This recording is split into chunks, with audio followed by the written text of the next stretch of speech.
Building blocks.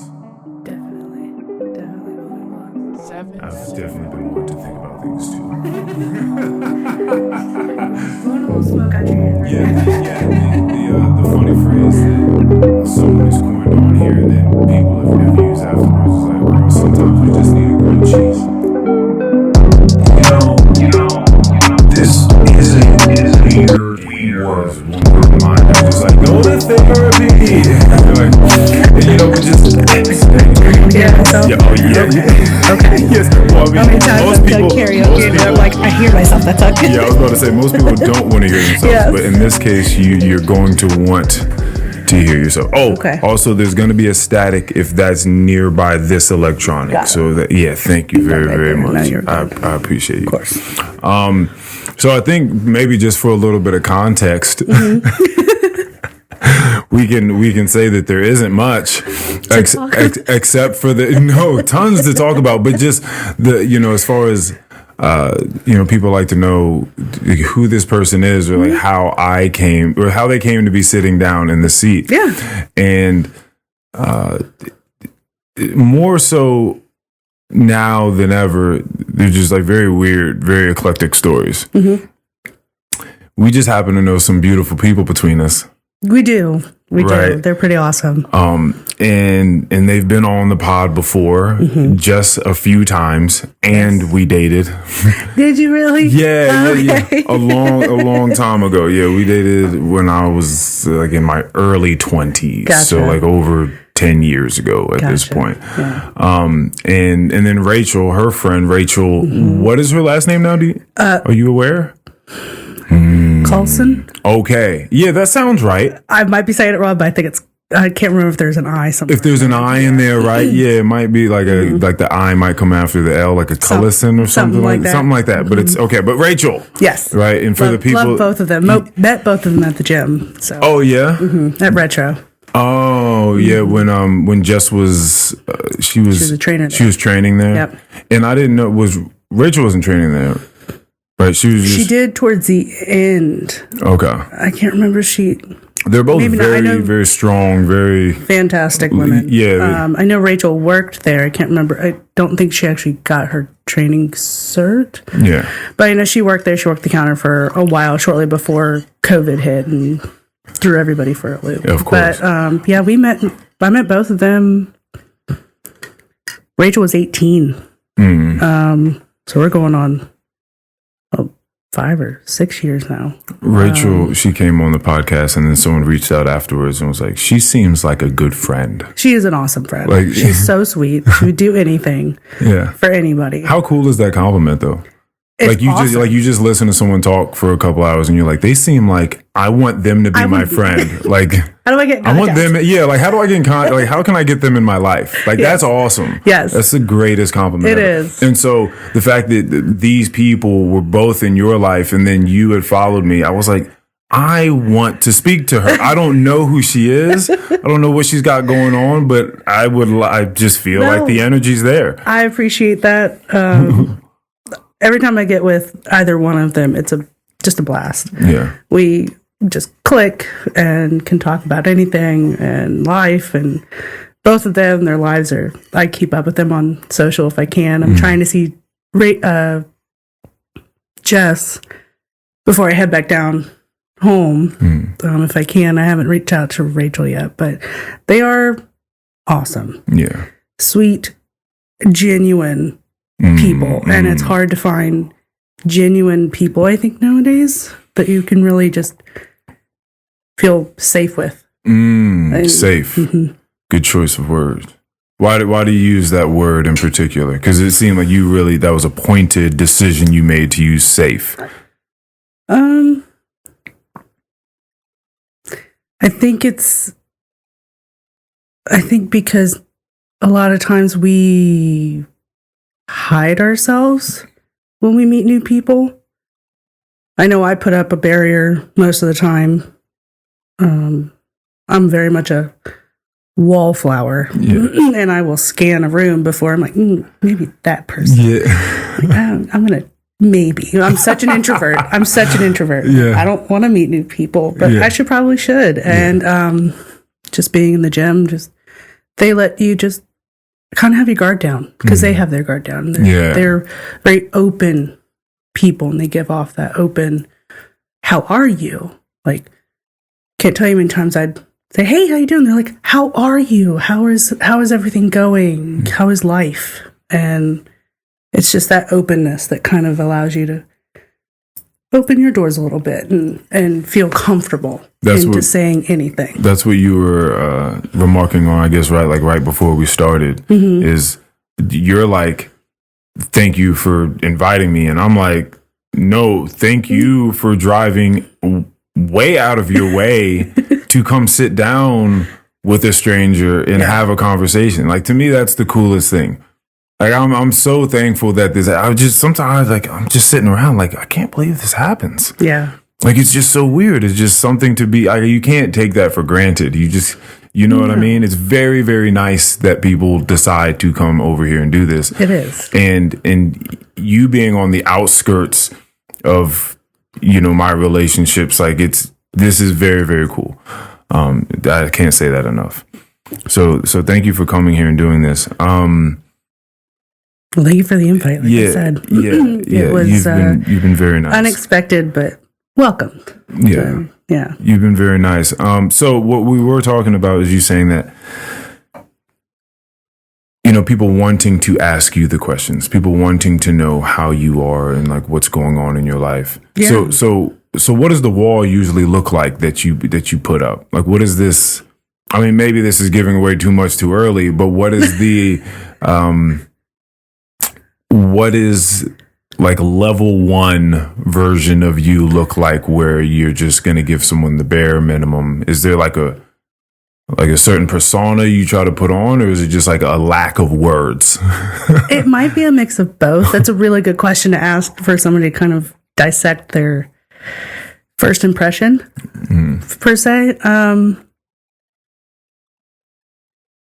So I'll preface it with, I never really have the confidence to walk into a room by myself.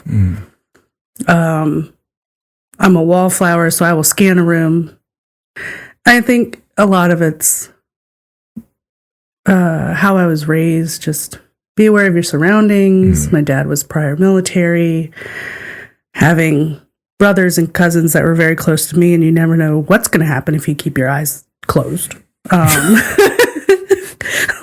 Okay. It's just a matter of who's behind me. What am I doing? Yeah. I don't know if that's an anxiety thing. It probably is. You never know what's going to happen. I'll tell you what, it'll save you. It will. Yeah. It will. And all of us growing up now, it's very different, but still the same. First impression, I'm reserved. Kind of how when you asked me, I would love to have you on the podcast. I'm like, what do you want to ask me? Yeah. Do I have anything to offer? Yeah. Very shy. But once I get to feel comfortable with you and safe with you, I can't shut up. It sometimes doesn't take that long. It just depends on how I feel around the person, their first impression with me. And I try to open up, and I'm always warm and I have a smile. At least I try to be. A lot of people are like, you have a face. I was like, oh no. I try to be so neutral with my facial expressions, but sometimes it doesn't. Like, I knew I have that face, and that face does not help me. That's sometimes. So funny. You just show. Yes. You're showing. I try not to show my expressions, but a lot of times people will be like, your RPF is showing. I'm like, crap. I'm like, I don't know it's natural. I don't know what to do. But a lot of times that's funny because you look like someone that has smiled a lot. I try to smile more. Excuse me. I think I've caught myself not smiling enough in years past. Yeah. So I've tried to make an effort to smile as much as I can. So that has to do with this big move that you took recently. Like, yes. You're trying to smile more. I'm trying to smile more. I'm really trying to find my own footing and kind of living on my own this past year, which come January, it'll be a year of not having a roommate or not living with family. What was the impetus to move? Like, what was the catalyst to move away from Virginia? I mean, I know you want to be close to the water, But like that wasn't like the thing. It kind of was. Really? I'm such a beach bum. Okay. Like if I could be close enough to stick my toes in the sand, I'm happy. There's something. So nothing necessarily like pissed you off or like seemed droning and except for not being near the water. Except for that. I mean, droning would be just not being happy in a job that people hyped up to be benefits, which is, I think, what nowadays kids kind of, and people in general get caught up in of, I can't be happy because I don't have these benefits, or I don't have the stability. Everybody's scared of change because we leave this safe zone, our circle, our boundaries, our box. We're going to be left like a fish in water in the big old pond and not know anybody. Well, that's also a really cool thing. And I've kind of always had that mindset. I think a lot of it had to do with, I went overseas at like 15. Okay. Where'd you go? Spain. Okay. Spain and Morocco. And I was there for about 10 days. Spain and Morocco. Days. Gorgeous, beautiful, and man, it opened my eyes. And I've kind of always, that's kind of what fueled, I want to travel the world for a living. And so when I got stuck in my county job, twiddling my thumbs, going to work, yelling at people, my temper's getting really short, my 12-mile commute turns into an hour and a half. Like, I can't, like I would get anxiety just driving, and of course my road rage would never cease to amaze me at times coming to or from work. But it actually stemmed from, I had talked about moving probably about 3 years. And the lifestyle down there is a little bit slower. Touristy beach town, but still turns into, excuse me, it's a touristy beach town in the summer. Yeah. In the wintertime, it's the locals come out and play. Yeah. And it's a little bit calmer. Everybody knows where the fun spots are, where the local spots are. Now I've kind of gotten to that, but I have family down there. My older brother lives down there, and we had always vacationed in Virginia Beach or the Outer Banks. So rarely did I ever go camping in the mountains, but I did. But it was always the beach. And it was June of last year. Went on a trip with a friend of mine and some girlfriends. And I kind of vocalized, I'm like, I'm not happy with work. I'm ready to find my own place. She's like, I can tell. I was like, what? She said, you can see it on your face. You're not happy. I think at that point, I kind of already hit my pinnacle of, if I don't make a move, I just need to suck it up and live with it. And she lives down there. She's like, move down here. We'll help you out. You figure it out. You can stay with us. You're not going to be alone. Not like you moving across the states. And I said, okay. So it was, we went to Nashville. I think she asked me that question day one. By day two, I had already made the decision. Yeah. And I'm just like, I'm on vacation, but I was like, I can't see myself going back to something that I'd already given myself a 5-year timeline, and I'd stayed 3-4 years over that. Over that. Oh. I'm like, I'm getting comfortable. I'm getting stuck. Excuse me. I'm getting complacent. And I hate complacency. I hate not having something to kind of work for. Although I'm I'm such a procrastinator when it comes to that. Like, I know what it takes to do this. Do I really want to do it? I want to do it, yeah. So it was that little nudge. And she actually asked me, she said, if I'm forcing you into this and you don't want to do it, tell me. I'm like, no. That's what I need. I needed somebody to say, just do it. And I think I called my mom that day and said, I'm moving to Virginia Beach. And she said, it's about damn time. Oh. She's always been number one supporter of go out, go do your own thing. I'll be here to support you no matter what. And it took my rest of my family a little bit longer My dad and my stepmom probably more because they were also county employees, just recently retired. They're like, but the county, it's fantastic. Mother Fairfax will do you no wrong if that's what you want to do. And I was like, that's not what I want to do, and it hasn't been for a while. And they're like, okay, well, what are you going to do? I'm like, I don't know yet. Where are you going to live? I don't know yet. Well, you have 6 months to figure it out. I know.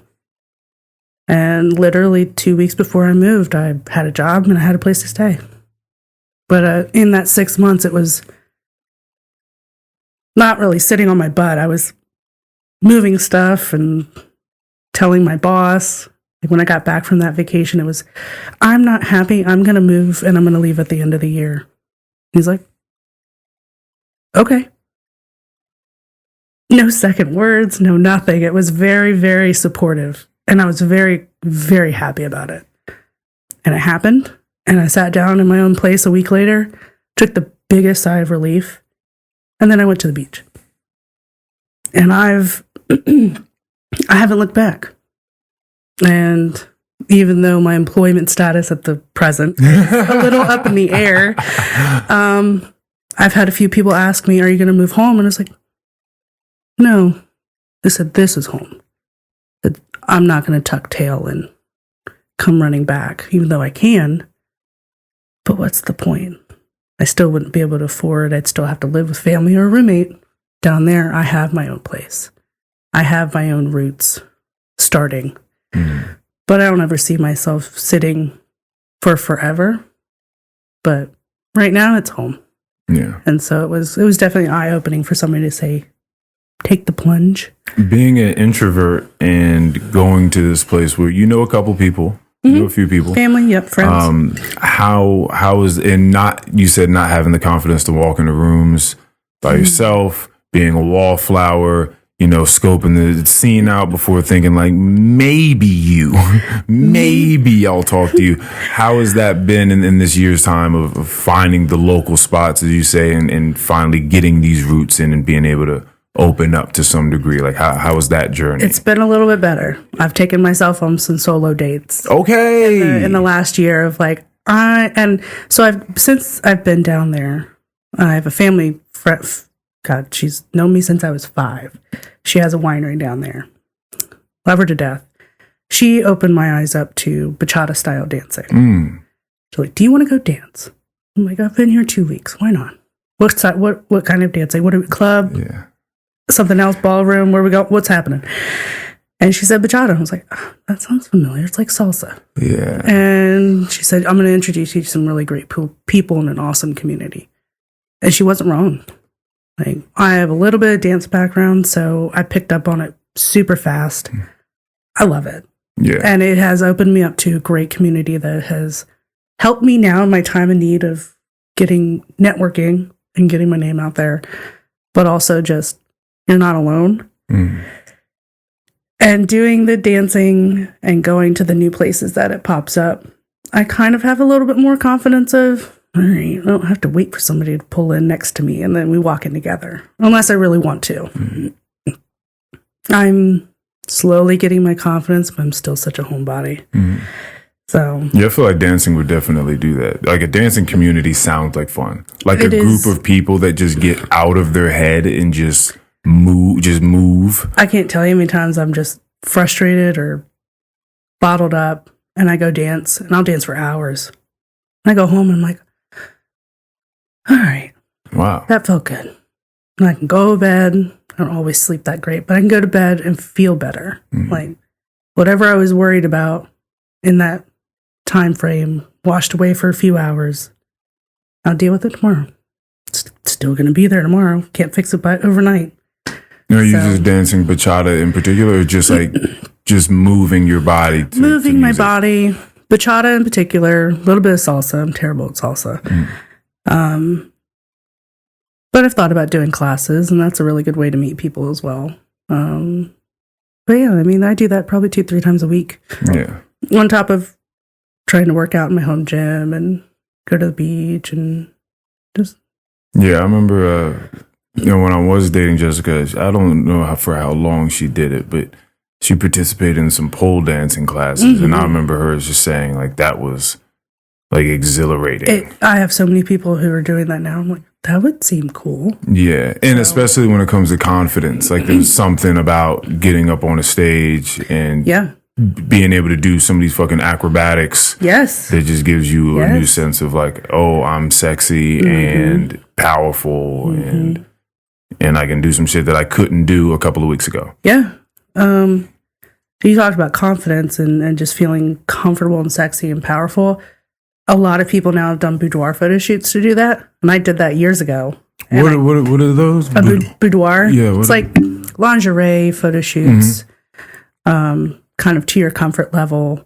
Oh, and you do that mostly for you. Oh, a lot of people are like, you can do it for you. You can do couples. A lot of people do them for like bridal photo shoots for their husband. Okay. I did it for me. I think it was my 30th birthday. And I was like, I'm going to do this. I've never heard of this. And I was like, I'm going to do this. And I've been putting it off. And you know what? Why not? Just do it. Did it. Boosted my confidence. That's like cool. tenfold. I was like, all right, I can see myself I see myself in a different light now that I never really saw before.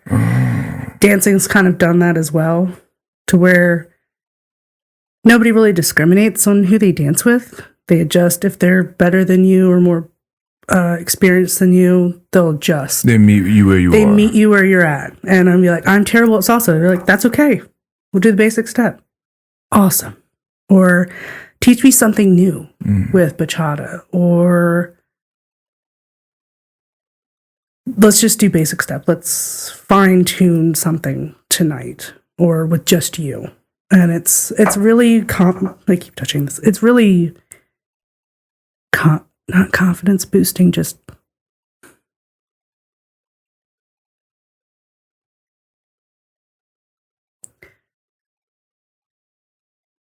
I'm losing my word. I don't think comforting works. It allows you to just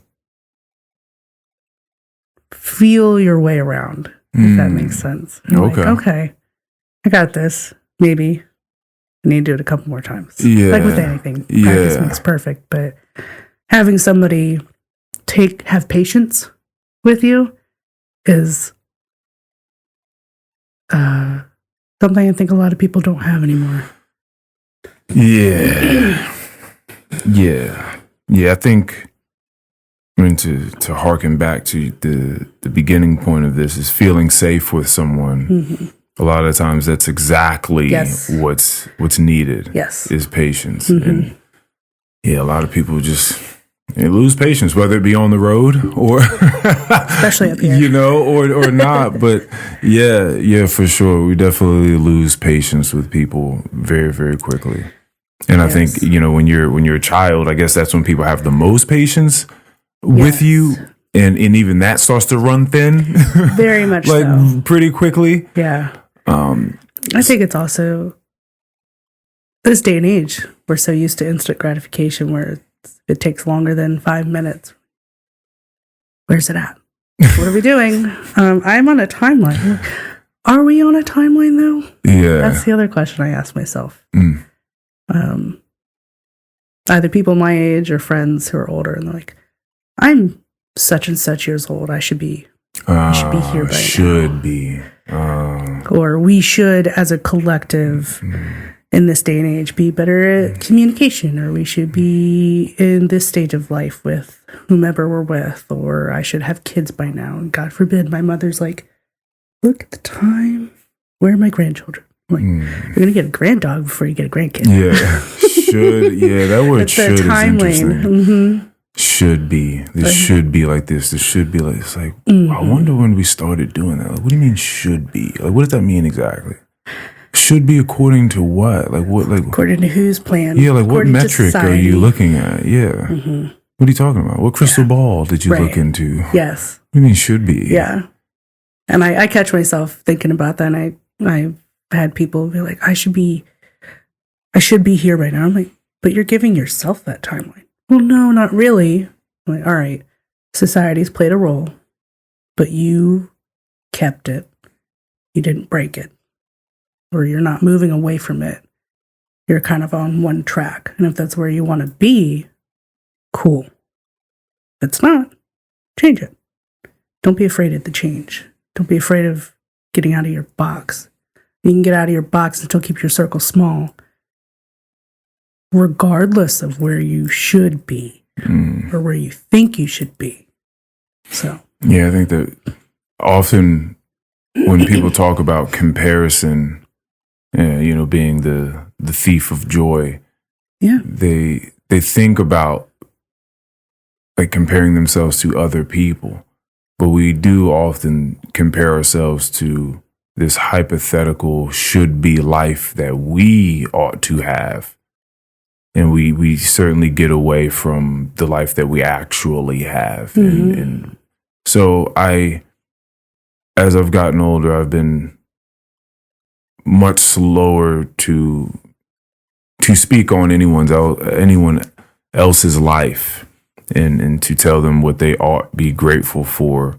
But because I don't know their lives, but I have a creeping suspicion that many people miss out on a lot of the blessings that are taking place currently. Because they are looking into this crystal ball and thinking about the should-be world, Yeah, I agree with you. I took a jump, pretty much smashed my crystal ball and said, no more to what I'm doing. I'm going to go find my own joy somewhere else. What was it when you went to Spain and Morocco? You said it just like opened your eyes. Do you remember what it felt like? Like did you see anything in particular that just like blew your mind? Yes. Let alone being able to ride a camel. Okay. Which was awesome. That sounds I don't have any pictures because, God forbid, my mother wouldn't let me take her digital camera. Yeah. So I had disposables, one for each day. And then I ended up buying like 5 or 6 more because it wasn't enough. Yeah. What opened my eyes for sure was walking in Morocco. Granted, Spain was every bit of amazing, but I think what really kind of shocked me was walking in the inner city of Morocco, and it was the market. And your food is separated by maybe 3-4 sheets of newspaper on cobblestone. And people are going to take that and they're going to go eat it. It's not like your farmer's market nowadays. It was, we're talking 2006. This is prime time, metro bombings. We're 5 years past 9/11 and things are still very rocky and very, like maybe 1,000 miles west was where, or more, was where we were at war. And being 15 and kind of seeing food on the ground, literally, but people just going about their day-to-day life, like worried about news, but also just, I got to get food for dinner. And we're going to move about our day-to-day life. I think that was really, I had to be covered up completely. But still kind of the hospitality of, and like, oh, you're American. Can I speak English to you? Whereas I knew Spanish and I was fairly fluent. And I was like, no. Can I speak Spanish to you? And I didn't know Arabic at the time. I do know a little bit more now, but that was what really opened my eyes, was the change in culture and society. And it's not, germs, really, and having all of these, I think customs is the right word to use, of this is how we do things, this is how they do things. It's so worldly and so different. And for a 15-year-old to say that, and I'm like, I'm not worried about the condiments that we have sitting on the table or in the refrigerator. We have so much more to be thankful for, whereas they are sweeping the dirt out of their dirt-filled home, almost. It was very different and very eye-opening, and it actually kind of instilled, I want to go see the world as much as I possibly can. And I kind of did. I did that trip, went all over Spain, swam in the Mediterranean, and just all over Spain. It was just, people were actually really nice. Regardless of being an American. It was just you treat them with respect, they're going to treat you with respect. Like, it's a different, where I think is, we were talking about being from the South and different ways of life, whereas sometimes it's like, don't make eye contact. And sometimes that's the case. But often it's sit down, you have your food, and I try to speak Spanish, and they're like, no, you speak English. They want to practice with you. Whereas you want to practice with them. It's like, can we do a tit for tat? Like, can I tell you what I want to eat and then we'll do English? Like, but it was phenomenal. And I'm planning a trip in the next couple of years to go back to Spain as just a jump, but definitely coming back and not being as worried about the minor things that we have or don't have, because those are the major things over there. AC, for one. We don't have AC. It's a fan. Or you just open up the door. That's it. And hope a breeze comes hope a breeze comes through. Can't tell you how many times I was like, it's so hot. Where's the fan? Where's the AC? That is beautiful, huh? Just like a breeze coming through and you blessing that breeze. Yeah. It's just reveling in it. It makes all the sense in the world that back in the day they would just like pray to all these different gods, just like you know what I mean? Just like, I hope the God of the seas just like brings this ship home. Yep. Just please bring this fucking cargo ship back. Bring my husband back from war, like please. And then it's hot out. There is no fan. You're just hoping. You're just praying to the God of wind, like please bring a breeze. Where's my piece of paper? Yeah. And so every little thing that happens, just like, oh God, thank you so much. Yeah. Oh my God, thank you again. Oh God, thank you. Yeah. Yeah, it was, I loved it. Again, I want to go back. If I could ride a camel again, I would. Yeah. But what's so cool about riding a camel versus, have you ever been on a horse? I've been on a horse. I did riding lessons. You're like way up there. Oh, the camel's so tall. much. Oh, yeah. So tall. And, kind of like how a horse gets down. They drop down front and then back, but it's front. Yeah. It's very steep. It's like front and then back, and they're like, lean back. I'm like, okay, kind of know how to do this, but it was just so different. It was just like, camels got the big long neck, and they're so tall, and it's the next best thing to riding a giraffe, I suppose. Probably. yeah, probably. And it was just to see one, like out in the wild, I guess, per se. Not really in the wild, but in the wild, so not behind. But not like in a zoo. Yeah. Yeah, to see that and just like, oh shit, that exists. I can pet that. Yeah. I can ride. I could sit on. Okay, let's do this. All right. And I think I rode the single camel. A couple of people were doing doubles. There was a bunch, like 4 or 5 of them. And it was the biggest memory that sticks out in my head on that trip, aside from a few others, but the fact that I have no pictures of that incident, because all of my film kind of got blown out of proportion going through the scanners coming home. Oh. So I think out of everything I got, I have maybe 100 decent pictures, maybe like 50. But you have the memories. I have the memories. Yeah. Which makes me happy. And I was like, oh, do you have a picture? No, I don't. Yeah, I think that I have another sweeping suspicion that humans, we all have some proclivity towards obsession / addiction towards something. And I think that you hit yours pretty on early in life, and it was perspective. And I think that gaining perspective can be very, very intoxicating. Yes. And something blows your mind and you have what we call an eye-opening experience. And you're like, whoa, can I have more of this? Mm-hmm. Like there's more of this to be had. And it's just like getting that next hit. And you're like, I want to know more. I want to see more. I want to experience more. Yeah. You know? No, you're hitting it right on the head for me. Yeah. Because it fueled my want and my need and my obsession and passion to learn languages. And it comes out. I'm actually really good at them when I'm in study. Yeah. When I'm not in study, they see you later, bye. Yeah. But I know Spanish, Arabic, and German. And Germany is on a list to go to.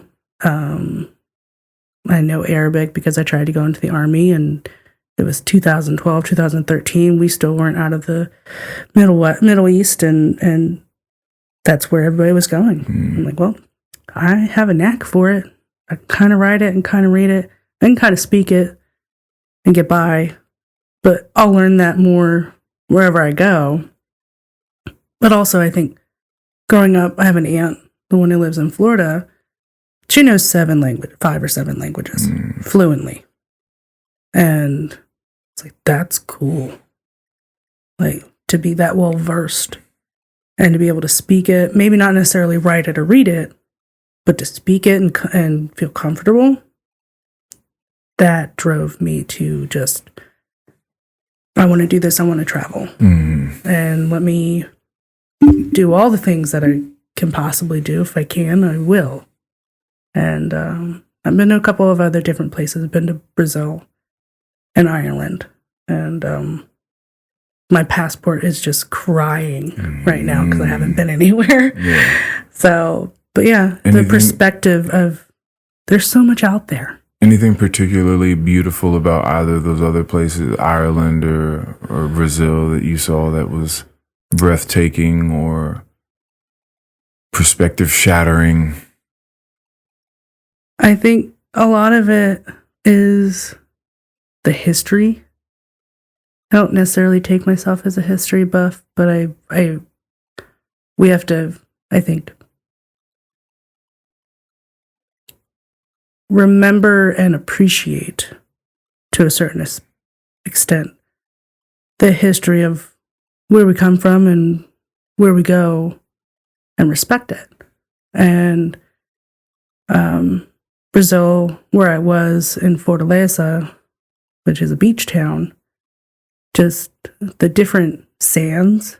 You go maybe an hour or two south, and you're in a place called Cona Quebrada. I can't tell you how many colors of sands were on that beach and the caverns that you would walk into on the beach. Like, not a cavern, a canyon. A sand canyon, per se. Just marveling in the natural beauty of those places.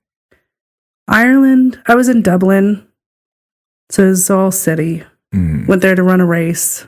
I was there. That's awesome. I was there for 4 days. You went there to run a race. It was actually a birthday gift from a race we were already running, and then 6 months later we were in Ireland to celebrate 2 birthdays, and then to run the rock and roll half marathon 5K.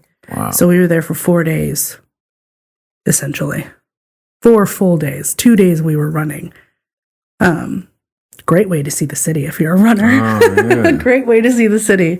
I think Dublin, for me, memorable, but also very touristy, was the Guinness factory. Very cool to see the Guinness gates.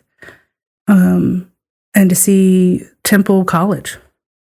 It's huge down there. It's smack dab in the middle of downtown, like inner city Dublin. What's going on with Temple? What's the it's just a well-known, I think it's Temple University actually, but it's just a well-known university in Dublin, and it's gorgeous.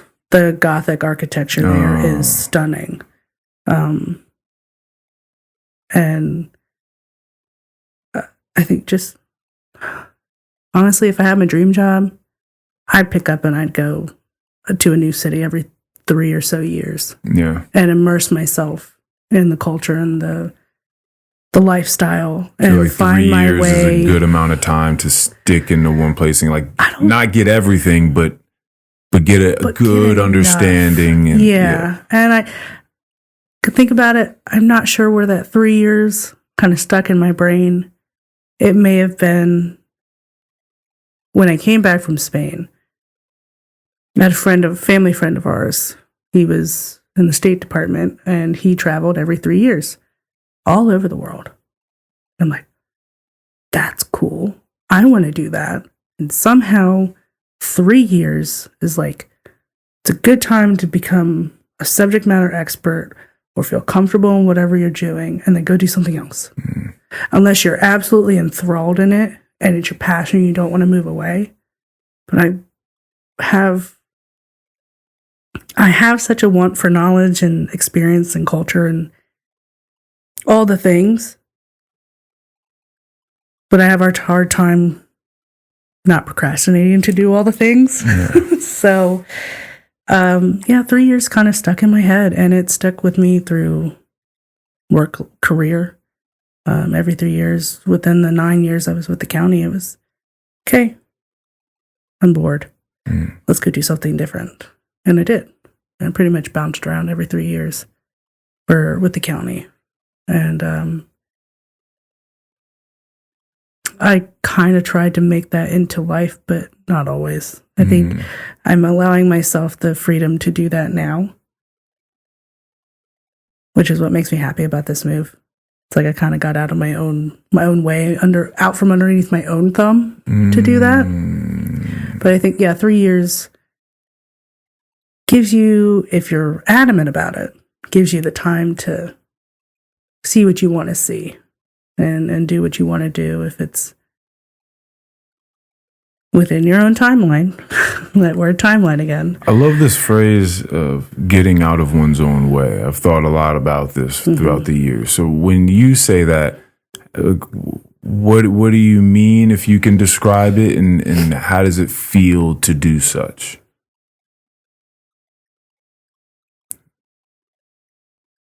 I'm aware that may be a big question. It's a couple of questions in one. That's okay. How I can describe getting out of my own way, and or what I did about it, or what somebody can do about it, or what it looked like, or how it may feel to do that for yourself. It's different for everybody. I think for myself, it was being told I now hold my emotions in my face. Whereas I've kind of thought that I did a really good job in hiding a lot of things. And sometimes I do. Sometimes people are like, you okay? Like, yeah, I'm fine. Like, you look upset. No, I'm great. Like, okay. Like, sure. Sorry. But I think getting out of my own way was definitely having somebody tell me, you don't look happy. And I've said that to myself twice in my life, where I don't feel happy. And then it's like, all right, well, what can I do to get myself away from this feeling or out of this funk, this bubble, this fog? And both times it was finding a new passion. And the first time I did it, it was getting into the gym. And that's where I met Jess and a bunch of awesome other people. And the second time was June of last year. And I was told, you don't look happy. I'm like, well, I knew I was kind of struggling with trying to find my next footing, my next thing. Well, I guess this is it. This next thing that I need is picking up and moving. And I'll figure it out. And I've never not been a fan of figuring it out. Like, I still marvel in people who are like, oh, see, I'm going to sell all my belongings and go live in a van and travel the world. Would love to do that. I think it's awesome. But then I think, what do they do? Like, how do they live? How do they pay for things? Like, I'm still paying for student loans and I haven't even finished my degree. Like, how are you not tied down? Like, I think we all get tied up in being tied down in our responsibilities and lose sight of, if you do it right, you can still have what you want. You can be a responsible adult and then still live your life. Like, stop saying no. And I think I stopped saying no to myself when I made the move. And I've figured it out. For now. More or less. For now. Yeah. Until I find something else that might kind of put me in another fog, or it's time to pick up and move again. Yeah. So. Yeah, that way of life. I don't know if that answered the question. It was your answer, and so I take it. I accept any answers given. I just want people to express. I just want to receive whatever it is you're willing to offer. Yeah.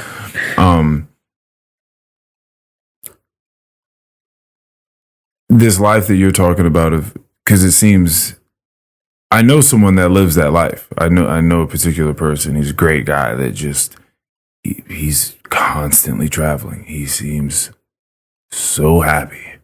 He's he's got friends all over the world now, and he just keeps making more of them. And so he's always got a place to stay, and he'll come back here and he'll serve at a couple different restaurants that he's employed at, and he'll bounce and then leave again, and he's just having a ball. Yeah. And that sort of freedom you're talking about, of not being tied down and tied up and just shackled to all these responsibilities that I guess you would see as unnecessary responsibilities sometimes. to some degree. I have this other sweeping suspicion that I don't. Consumerism has played a huge part in a lot of the conveniences and joys in our lives, and this free market society that we find ourselves inhabiting. But then you go over to other places and you see it's not quite the same level of consumerism, and you see what you like there and what makes you uncomfortable. But I've wanted to ask people this question of, if you could train yourself to want less, like, would you, if you could train yourself to want less things, or that you could be content with less things, would you? Just a question. Because the life that you're speaking about, I think many, many people could live if they didn't have as many things. Stuff. If, like, the aggregate number in dollars that one would have if sold most of the things that they have, and they were very content with just having a mode of travel, okay, just a mode of commute, and food, and a minimal amount of clothes that they could wear, right, as to not be naked when they walk around, and a place to rest their head when they arrived at these places. Yeah. I think is very manageable. It is. It's just the ideas that get in the way of that, right? It's just like, well, I can't just leave this thing or get rid of these things. Well, okay, well, if your idea is that you can't, then I suppose you can't. Right. I suppose you can't. You bringing that up brings out just... Do it. That thought. I want that one, please. Just the crazy.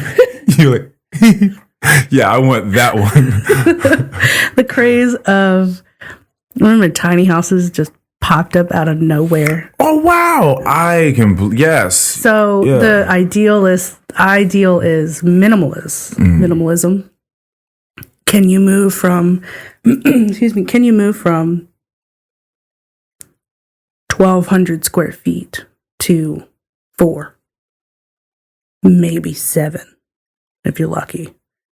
And pare down your life to live like this. If that's really what you want to do, you want to downsize, you want to be a minimalist and get rid of your things and your stuff, and that's getting rid of knickknacks, family heirlooms, or if you're able to, putting it all in storage to make that life happen.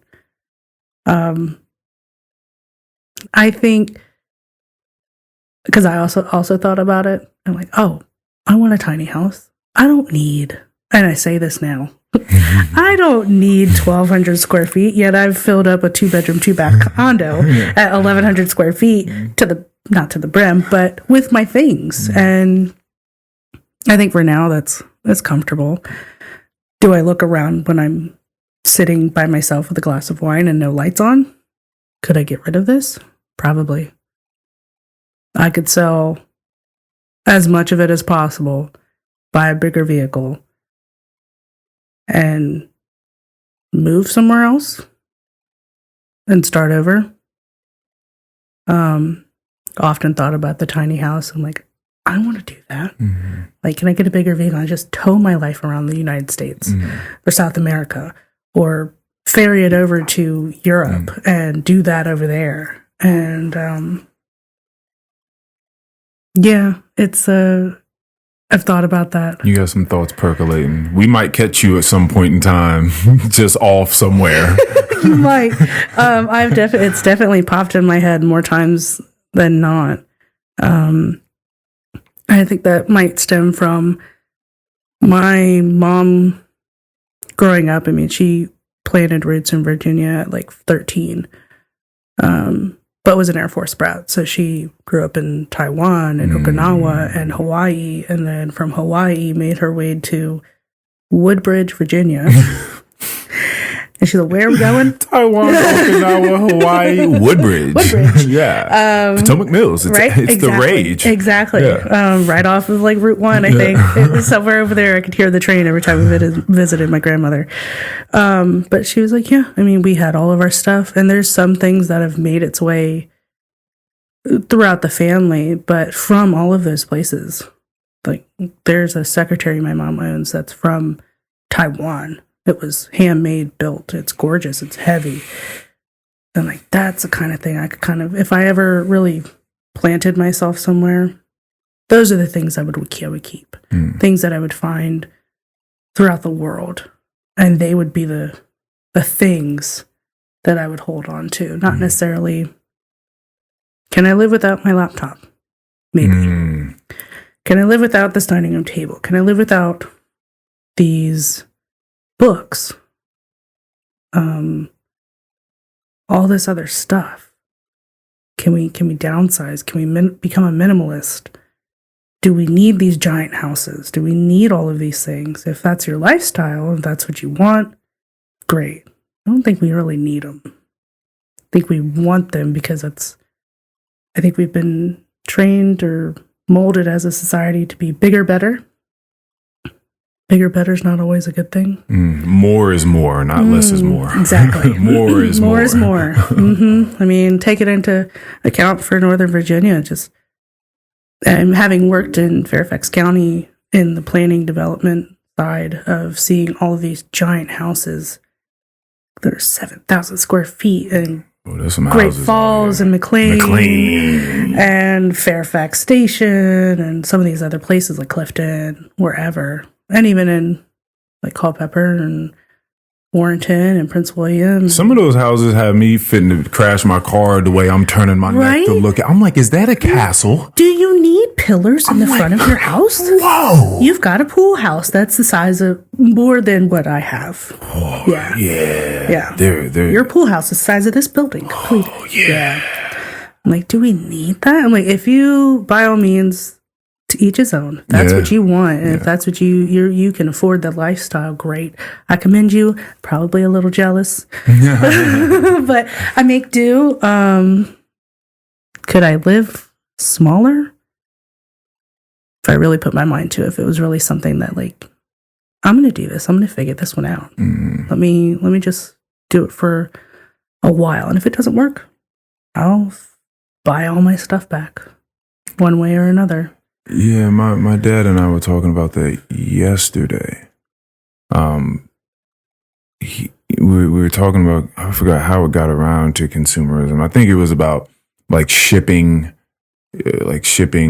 being so much more than like sometimes the item itself, and like how certain shipping companies we were talking about like America not really making things in-house anymore. So like we've outsourced so much that we rely on so many other places to get our goods and things like that, and the trouble it's caused America. But he talks about these things. I don't know shit about any of this stuff. I just listen to him talk about it. And we just started talking about the purchasing of things.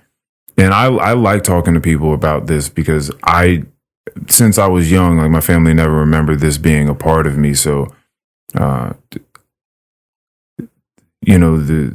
the impulse to just really, really want to spend money and the great feeling that comes with that. And I didn't learn the term retail therapy until a couple of years ago. Someone had said it, and I thought that they were just so clever. I was like, I think it was my little sister who said it. She was like, "Oh yeah, did some retail therapy today," and I was just like, "Retail therapy." I was like, "What does that mean? Like, what are you talking about?" She was like, "Oh, you just go buy things. It makes you feel better." Yes, I've done that on occasion. I'm like, but did I need these things? She was like, "Oh no, you feel terrible when you get home." She was like, "Oh no, once you get back home and you realize all the money that's not in your bank account anymore." Yes. She was like, "It feels terrible." And a lot of times you return things or, whatever the case is. She was like, "But when you're doing it, the impulse of it, the high that you kind of get of, I can afford that right now." And then you're like, nope, that's got to go back. Nope, that made too big of a dent. And I think about that. I'm like, man, I was like, where does that stem from? I mean, I know like Mad Men was such a booming show because of like when the advertising boom happened. It was like, oh, we can get people to buy things if we just create the right picture or the right series of pictures, and we, have them looking happy and doing this. And then at some point we just like, oh, I need a new vacuum. Right. Like I need a new I never thought about this before, but now I really want this thing. And I was like, wow, that's so crazy that they engineered this want. And it's funny how it's changed. How you see all throughout social media and just media in general, of biggest one that comes to mind is the Amazon must-haves. The Amazon Prime, you can get it next day, in 2 days, however long. Must-have, make your life simple, make your life easy.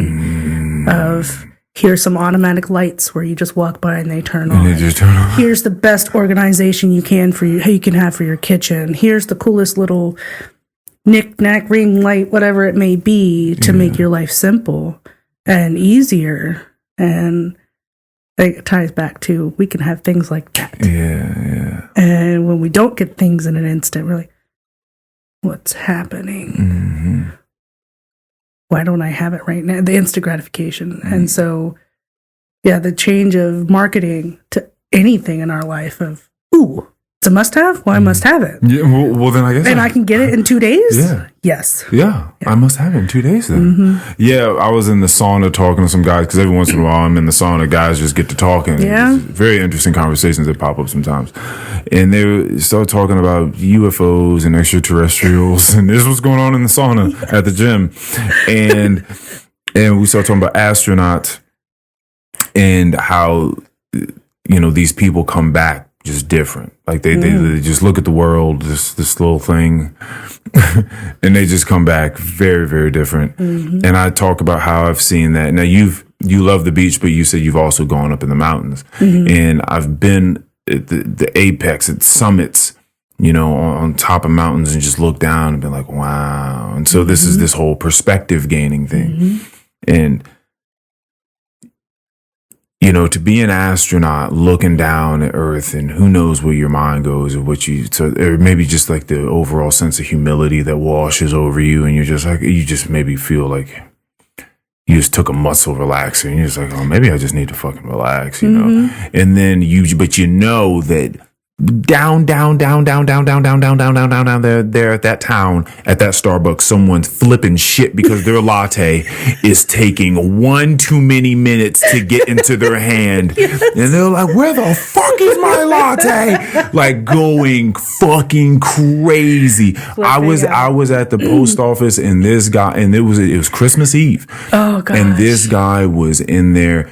He was just, first of all, causing a scene. My lady needed to send a package because she was sending sellers something on, like, was it Postmark or Poshmark? Mm-hmm. And she was like, I'm gonna be in and out. So I was sitting in the car and I got a text. She was like, could you please come in here? And I was like, yep. Mm-hmm. Went in there and, you know, I guess she just like gave me a look at her, and I already know, like, without talking to her, means. Yeah, it just means like I just need you to be in this vicinity. Yep. And there's this guy trying to send this package, and whatever he's sending, it's bursting out of the box. And they're like, sir, like, this needs to be in a box that fits. And he was like, you're trying to tell me that we can't stuff this thing in here together? Like, it's not that fucking difficult. And she's like, yo, Earl, before you got in here, he was calling the woman behind the counter a bitch and an asshole and asking her why the fuck she just wouldn't do X, Y, and Z.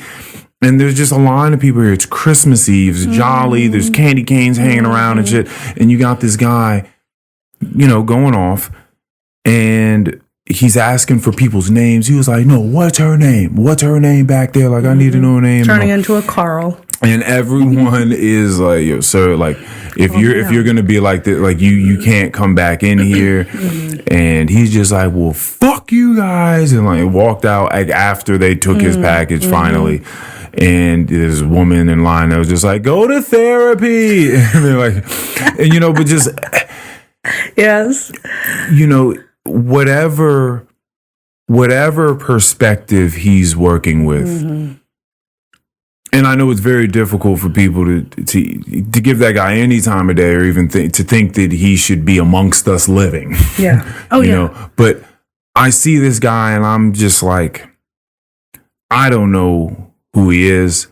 I don't know what his day's been like. I don't know what his life's been like. I bet you this shit ain't been that fun. But whatever perspective he's working with, this is what it allows him to do. Like, this is what he can see. He hasn't been up in space. Maybe he's never been up in a mountain. Maybe he never got on the camel at Morocco. Maybe you know, he has blinders on. Whatever's going on, this is all he sees is, I need to sell this thing, because he was also doing something on Poshmark. And the whole discrepancy was, sir, you're supposed to bring your own box in, because that was the whole thing before I'd even gotten in there, because he was trying to use their box, and it was just like, fine, whatever. And it needs to fit inside the box, and it needs to fit inside the box nicely. And I had another sweeping suspicion that this man may have been down on his luck, and he really needed to sell this. Like, he needed the money for this thing that he was selling. And he was like, yo, y'all need to send this package, because I need whatever money is about to get sent from me sending this package. Right. And again, I don't know how down on luck he is and what that means in his life. But I was just looking, I'm like, damn, man, perspective is so important. It is. So important. And I appreciate the fact that you can, I think it's awesome that you have those different perspectives about people. Because I have very, very similar. I don't know if my time in the service industry has put me that way a little bit. Of, regardless of service, sometimes it doesn't affect my tip or how I treat somebody, because I've been on that side. I still kind of am on that side. And you don't really know what people are going through. Like, take somebody's crappy day as, that's a crappy day that they're having. Maybe it's a crappy week, crappy month. Be kind. And it's weird, like the holidays being jolly. Excuse me, the holidays bring the best and the worst out of people. It's the holidays, great, or it's the holidays and I either can't spend it with people I want to be with, I don't want to spend it with anybody. All of this hoopla about like Christmas presents, this, that, and the other. And And it's the expectation of the holiday. I've definitely kind of put myself into the, regardless of work status or financial situation. Now I just want to spend time with family. I don't really care about the stuff that I get. It's nice. It's welcomed. It's appreciated, and I love it. But like, can we just like sit and do a puzzle or watch a movie or talk about memories? Like have a cup of coffee, cup of tea, whatever it may be. But it's the perspective of, how are you doing? You doing okay? And yeah, the holidays, the perspective kind of. I might get that. It painted. gets a little. It cup gets of a coffee, little. cup of tea, whatever it may be. I might get that painted. There we go. Yeah. I might put that up on you. There you go. Yeah. But yeah, the perspective of being, because I do the same thing. I'm just like, you're probably not having a good day. Yeah. Like it's not fun. No. Like, and I catch myself like, can I help that person, or is that going to make things worse? Like, would you mind if I helped you? Can I help you shove this thing in there, and we'll just wrap the whole thing up with tape, so you can get you on your way, and we can kind of move the line along. And but then I'm like, he's angry. He might lash out at me, and I don't want that to happen because maybe my week hasn't been good, and you yell at me and I might cry. Kind of thing. Yeah, I've been very suspicious of when we talk about should. Yeah, I've been very suspicious recently of the word could. Mm-hmm. And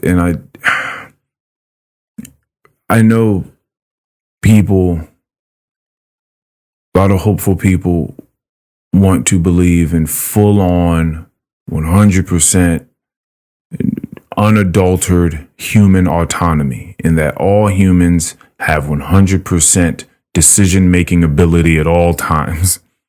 I'm suspicious of that notion.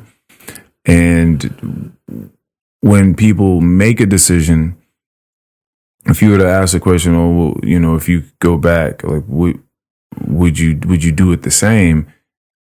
Knowing what I know now, or being the person that I was? Because if I just scroll back the wheels of time and I'm the exact same person at that exact same moment, I have a suspicion that I'm going to make that decision the same way, because it's the same set of circumstances playing, and I had the same amount of time to think about it, and I was in whatever state when I was in that situation with that amount of time to think about it. Right. So I'm probably going to make the same decision 10 out of 10 times, right.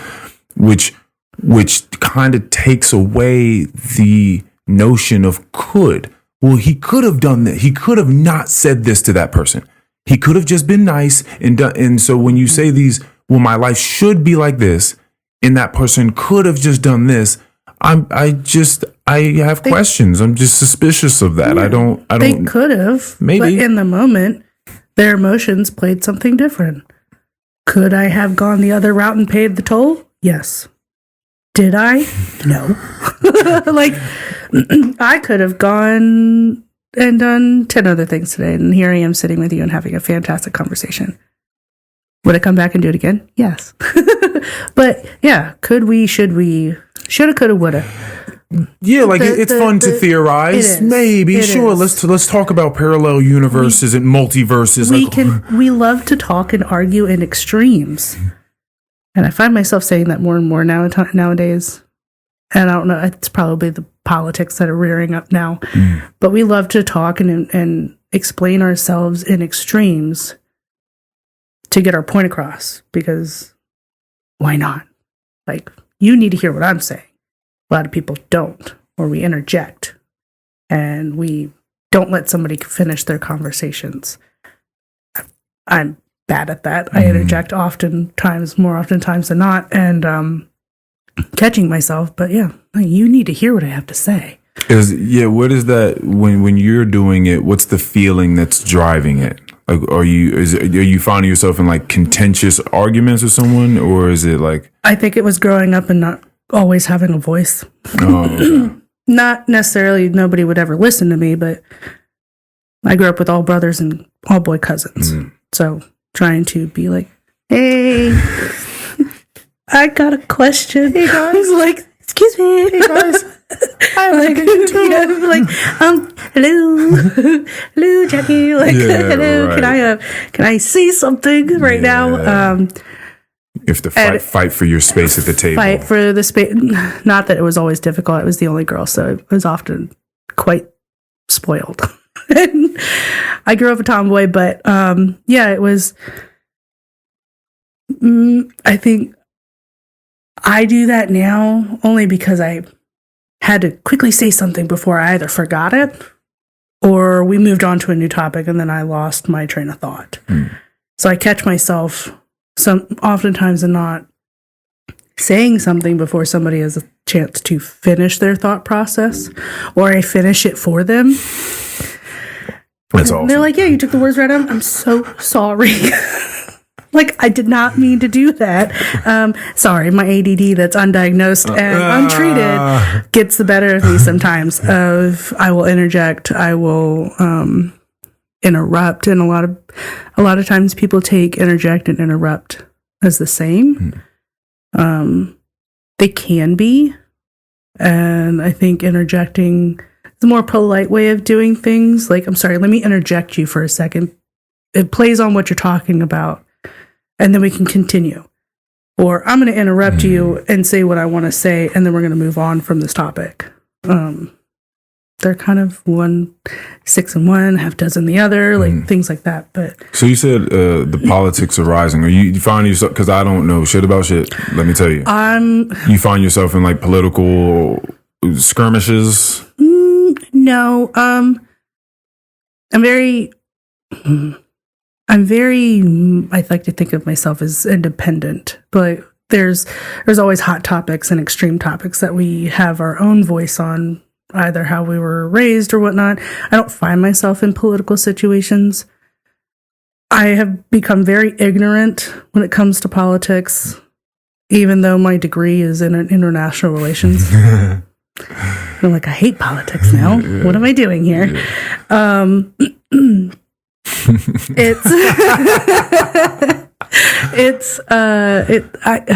We all have our views, and I'd like to think that I don't always say you're wrong. I'm very open when it comes to somebody's views, and I respect your views because they're your views. It's your opinion. You're entitled to it.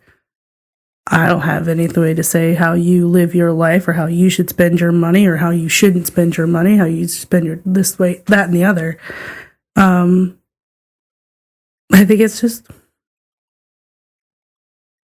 perspective. It's maybe sometimes knowing when you should not say what you're thinking, having your filter, having some couth in whatever situation you're in. No, I don't find... I'm ignorant because I know I should be more up to date on our politics. I'm not. And it's only because I don't want to hear the ramblings that come with campaign season. But also I want to stay up to date in what's going on. And oftentimes it's passively scrolling on my phone through Twitter or whatever news app I'm on, and like, oh crap, okay, that happened. Or something popping up on Instagram or TikTok, whatever it may be, Facebook. I'm ignorant when it comes to politics right now because I actually didn't vote in the last election because I didn't have an opinion. And that's my own fault. My own choice. Allowed to have it. Allowed to make that decision. Did I really want to vote? Probably should have. Probably could have. Yeah, I know people get really angry at people that don't vote. Like there's like this whole thing of I don't even quite get it. I don't know what it is. Like, what do I hear them say? What do they say? It's your right. It's your right. It's your right to vote. You need to exercise it. Yeah. Oh, if you don't vote, then don't talk about anything. Like then you shouldn't have an opinion on anything that happens, really, or at least not voice it because you didn't put in your word, your input to get on it. Yeah. Well, was it really my input? It was somebody else's voice that I'm backing with my vote. Not necessarily my vote. I have the power to put that person in office. One of 7 billion people in this United States. I don't even know the population. Neither do I. That sounds like a good number. I think it's like 350 million or something like that. Oh, 7 billion in the world, something like that. Yeah, 300 some odd people in the United States are able to, no, not even able to vote. Who knows the number? But my one vote, yes, can have an impact. But in reality, you're voting that person in, and they can change their mind like that. Like, I'm not going to do this. How many times have we, he said he was going to do this, or they said that they were going to do this. And here we are not doing that. Like, how many times are we like...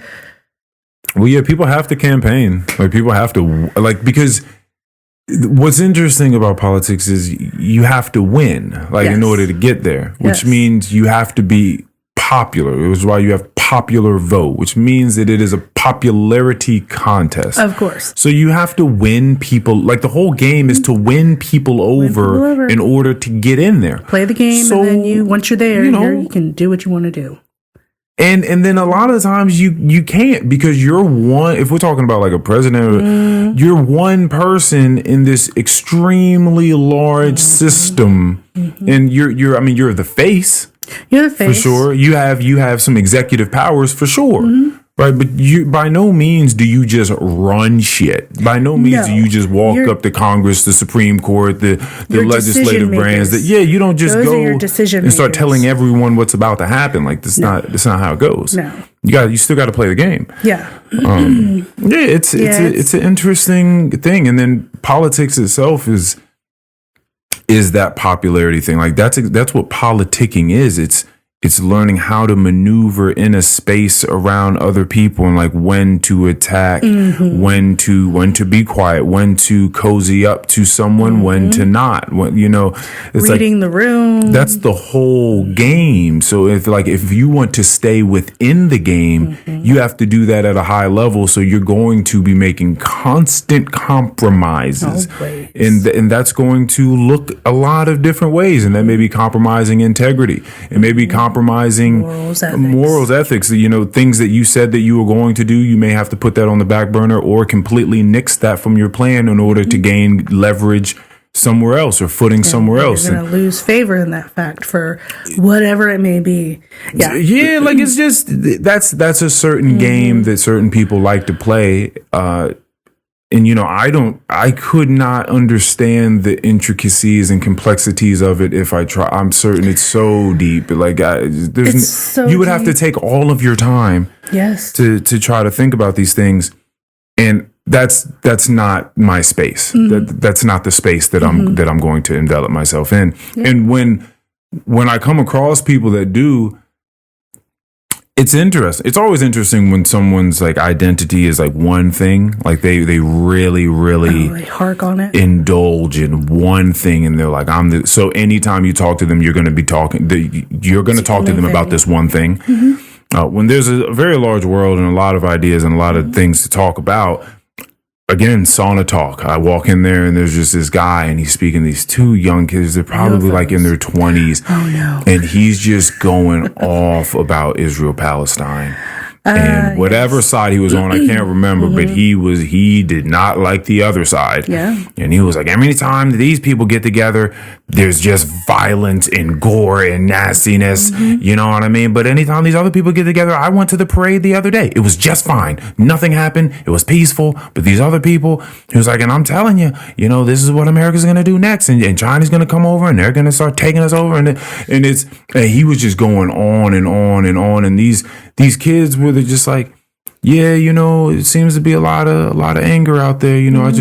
I just try not to get into it. People seem to be very passionate out there, but you could tell like they wanted no real business, but they were also trying to, make conversation. Yeah. And then he was just like, what do you mean passion? No one has any passion. I'm the only one out here with passion. And, no one wants to say anything. No one wants to speak up, but God willing, I'm going to do it. I'm going to do it every time. I'm going to be the one to speak up for all the people that won't. And it's just like, oh man, like, It's like, wherever this guy goes, That's the only thing he talks that's about. what it is. When the family comes over, he goes over there. Like, that's just what it is. And who knows if they even invite this guy over anymore. Yeah.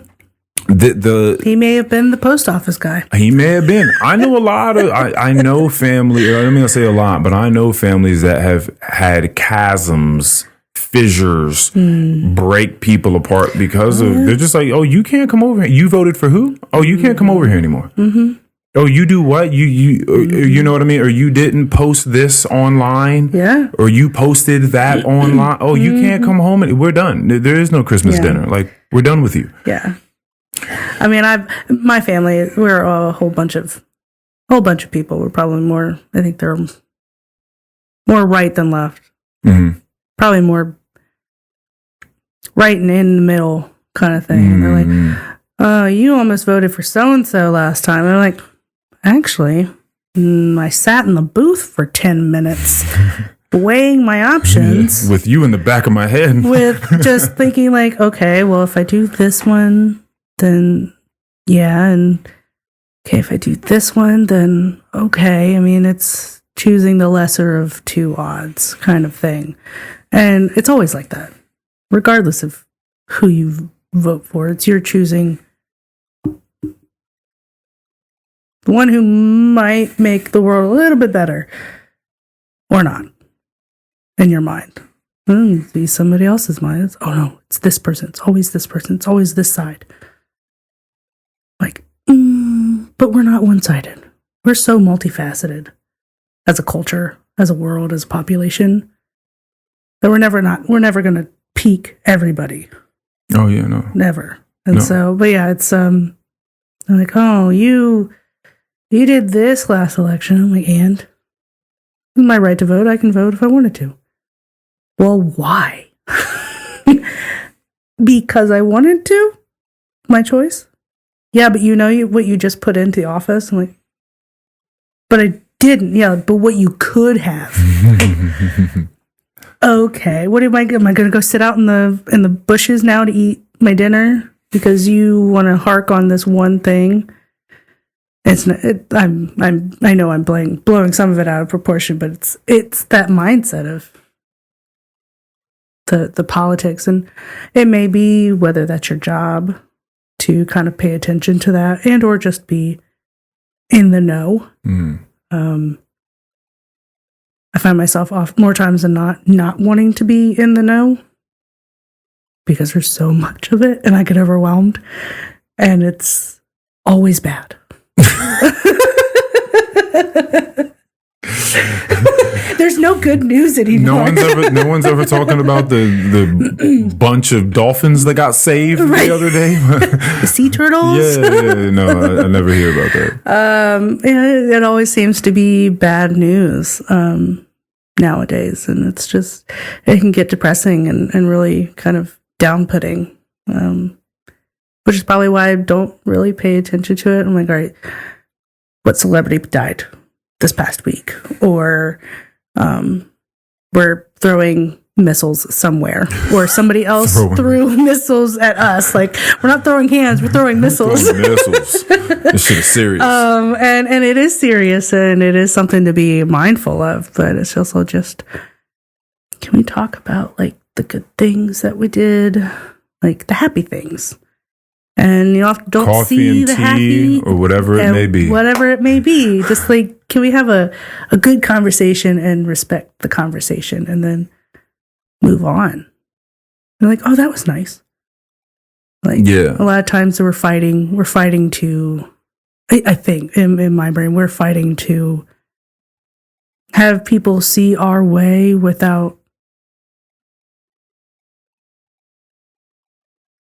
letting it just be. And I have a more articulate way of putting that, and it's in my brain, but I can't put it to words. Respect for other people's opinions and respect to agree to disagree. That's what I'm thinking. Mm-hmm. And a lot of times it's like, no, you should see it my way. Like, no. Just this the drawing Like the lines in the sand. It's like, no, this thing we can't just see differently and we just be friends. Like we can't. Like, respect, agree to disagree. That's your opinion. This is mine. I think we've come to a head on it. Let's talk about the dolphins that need to be saved. Yeah, because a lot of time, I suppose, when it comes to people, things that people say you shouldn't talk to, friends about, or like religion, politics, and money. I know.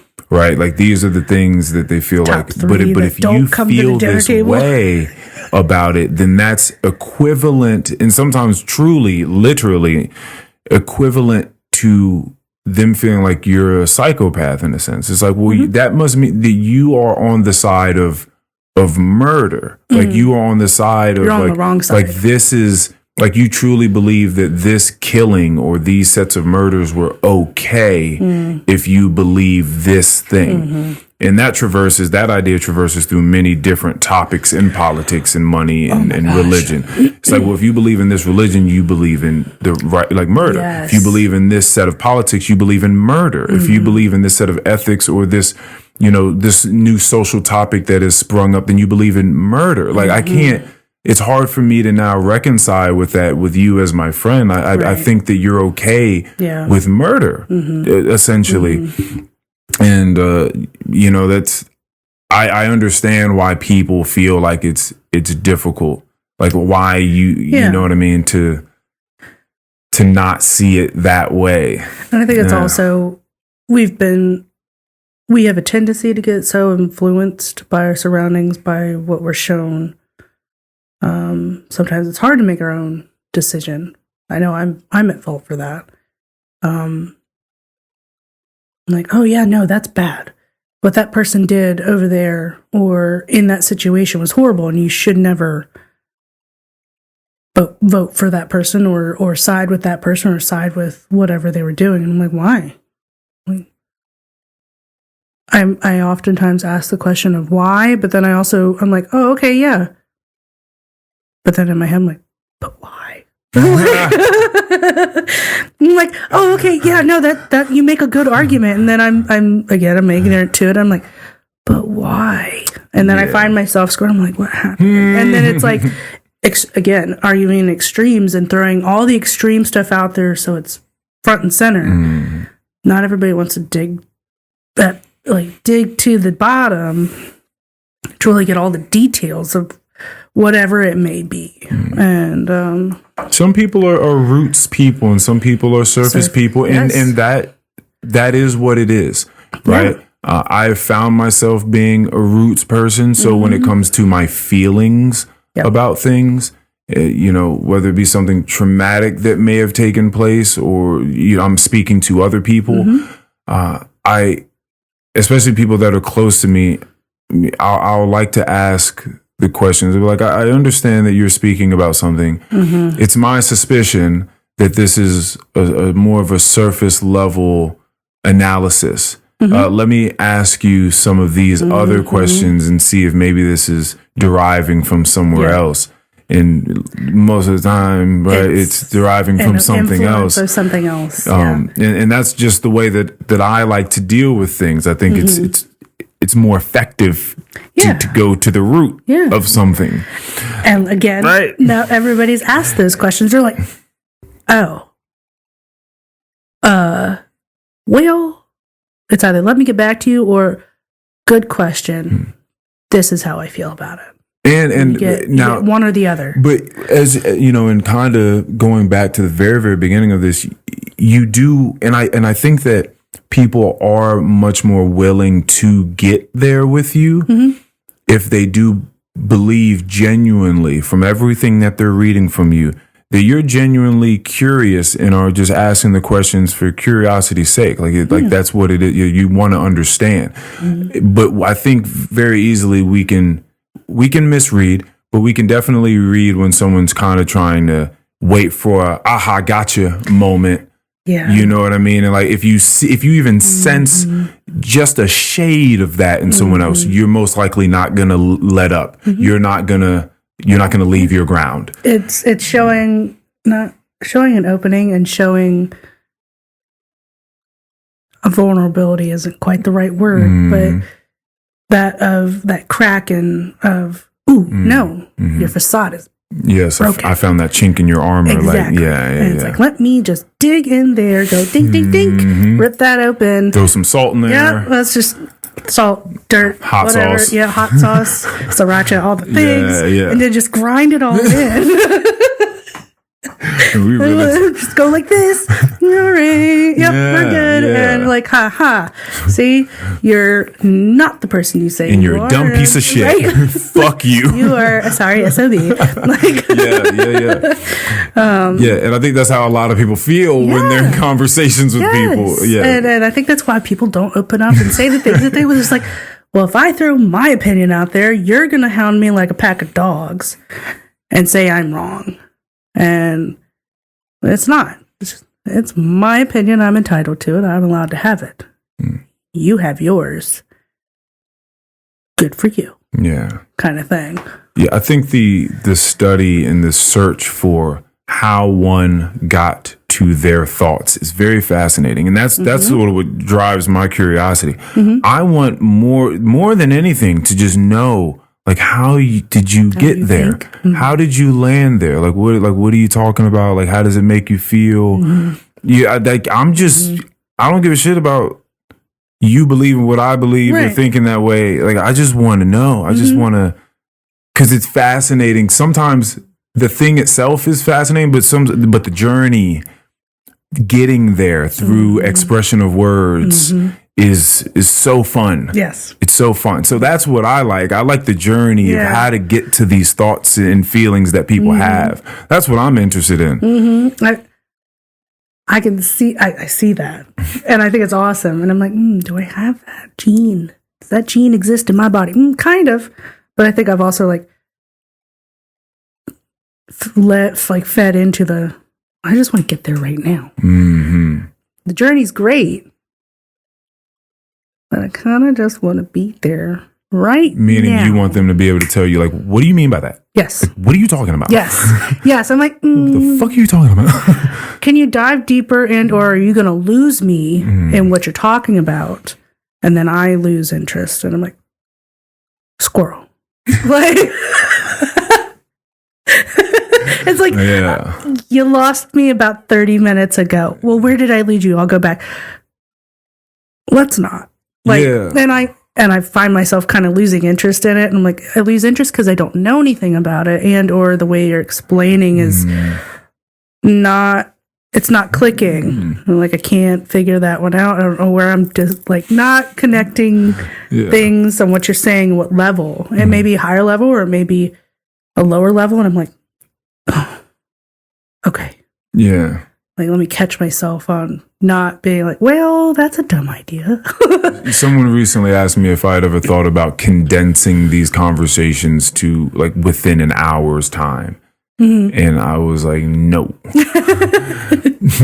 Because I don't, and also in combination with this, someone asked me the other day, how do you find it possible to have such long conversations and try to make it interesting the whole way through? And so, one, I don't do that. I don't try to make it interesting the whole way through. I just happen to release a recorded conversation that I have with someone. It's interesting to me. I have no idea. Everyone else is going to be like, this is ridiculous. Like, hey. Like, why is he talking for so long with this person? Like, I don't want to this got boring a long time ago. Right. That could very well be the case. I'm just releasing it. This is fun for me the whole way through. And that's what I'm interested in doing. No one else has to watch it, right? Right. So that's answering that one person. The other person, have you thought of condensing it? People need a lot of time to express. You need that patience. People need time. And because if you ask someone a question, like they're going to give you an expression that maybe somewhat kind of hits on the feeling, but inside they're like, I didn't really get to I didn't really hit the nail on the head on that one, but I kind of touched the grounds around it. Right.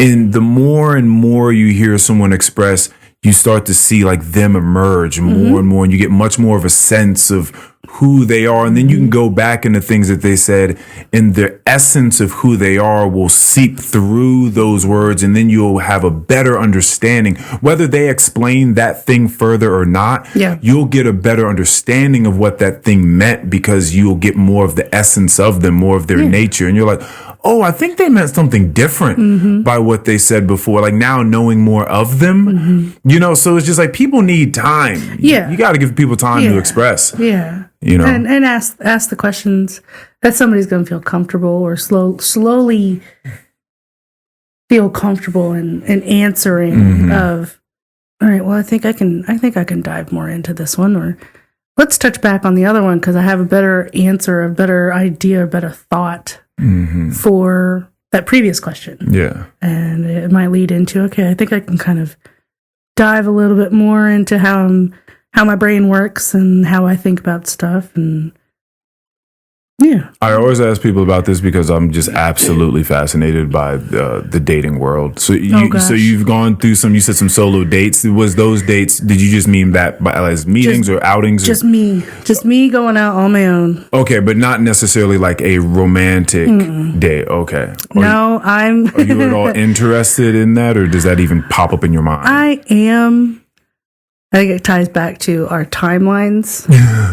Okay. Right. For me. But I've been single for years. Since I've been single since college. We'll go with that. And since before college. So we'll go with high school. Okay. Casual. I have no idea how long that is because I don't. I mean, I don't care about my age. I'll be 33 in March. Okay. So I'll be 33 next week. I think my birthday is next week. Maybe it's on the 4th of January. Oh, very good. Yeah, mine's the 15th of March. So the good old Ides of March. I love it. Makes me happy. But yeah, the Ides of March. Interested. I'm quiet, so not a lot of people take me into account. I think I've caught that. They have think a lot like, of standoffish. Yeah, and they're like, oh, she doesn't want you to talk to. Like, yeah. My resting bitch face has a lot to say. Because I'll sit at the bar and I think I have a decent face, a softer look than what I have, but oftentimes that's not how my face falls. If they just caught a glimpse of you smile, that's so fascinating to me because I've already remarked on this, but if they just caught a glimpse of you smiling, they'd be like, oh, okay, cool. All right. She might be okay. I'd be like, oh, okay, she's cool. Like I can, okay. Yeah. Like just you smile for just a second. Yeah. Okay. She's good. I mean, I went to an all women's college. Kind of got the best of both worlds with between the hours of 6 to 4, I was regimented leadership, uniform, hair slicked back. I did ROTC in college, high school, so I was used to it. And then after 4 o'clock, I can change into regular college kid clothes, be a bum, or go out and go do things, and it was awesome. Met some fantastic people, some friends who are still good friends. Actually, my sophomore year roommate is my landlord. Okay. So, all right. Yeah, she was like, "You want to move down? We're moving into Gordonsville." And I was like, "Can I move down by myself?" Yeah. Great. Take my money. And so just always had interest. Never felt I have a confidence issue. Always have. I think a lot of that's like body image, self-confidence. Growing up as a 90s kid, being the bigger kid, being the only girl, being a little bit tomboyish, and just not like having to kind of hold my own, but also like, let me just keep quiet.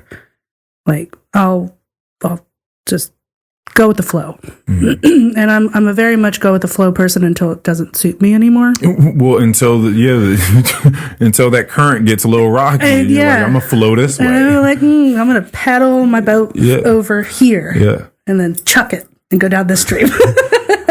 So, how long ago were the boudoir? Did I pronounce that correctly? So that was my 30th birthday present to myself. Oh, okay, that's right. You said so. Coming up on 3 years ago. Yeah, 2021. I did that. Would you want to do it again? Like, do you think it was? Yeah, I would definitely. It was effective. It was so eye-opening and enlightening to just kind of.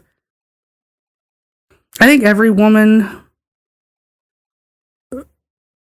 has that side of we want to feel confident and strong and beautiful, and you don't get that I don't think you get that a lot from selfies or from other people taking pictures of you, and you're like, I don't like right now I'm probably going to watch this and be like, I slouched way too much. So but having somebody bring out something completely different than where you would see yourself. Like I wanted to do them. Was I confident enough in doing them? No. Did I? They're like, I'm not in the right, I'm not the right size to do boudoir. And nobody says it's so size inclusive, like exclusive. Doesn't matter what size you are. You're beautiful in whatever you do, kind of thing. And that niche of boudoir photography is so good at bringing that out in people. You're like, who cares? You don't have to be. You don't have to be a Victoria's Secret model to do this. Yes, that's a fact. Yes. So before I even touch on that, I do want to ask you. You know what? Let me take a bathroom break. Go for it. But yes, we're gonna get into this. Yeah, no, that works. Bathroom break. All right, and we're back. I suppose, so where I left off. All right, so first thing I want to add or get into is how did you find the artists to do this? Who were these people? You just look it up on Google, like boudoir near me or something like that? Okay. Yeah. And then you meet them. Like, what's the process? Because I'm trying to figure out how you feel comfortable with these people, especially in the space that you were in with the lens that you had about not being confident. Like, what made you confident enough to do that with these people in particular? So I had a consultation with her a couple weeks before. Okay. Excuse me. And she had asked kind of, what do you want to do? She's like, do you have pictures of kind of how you want your shoot to go? And it was, 2021, COVID. Not that boudoir kind of slowed down. It was just different. So I purchased all of my stuff where some photographers and some studios will give you things to wear. She's like, I'm not doing that because of COVID. I'm like, okay. But, like, what do you envision? Like, what do you think of? Can you swing this microphone just a little bit? Yeah. Right there? Yeah. Oh, okay. Yeah, I think I caught I can feel you a little bit. Yeah. Caught the echo a little bit. She was just kind of like, where do you want to be? What do you want to be photographed? How do you want to be photographed? What do you want to wear? And I was just like, I don't know.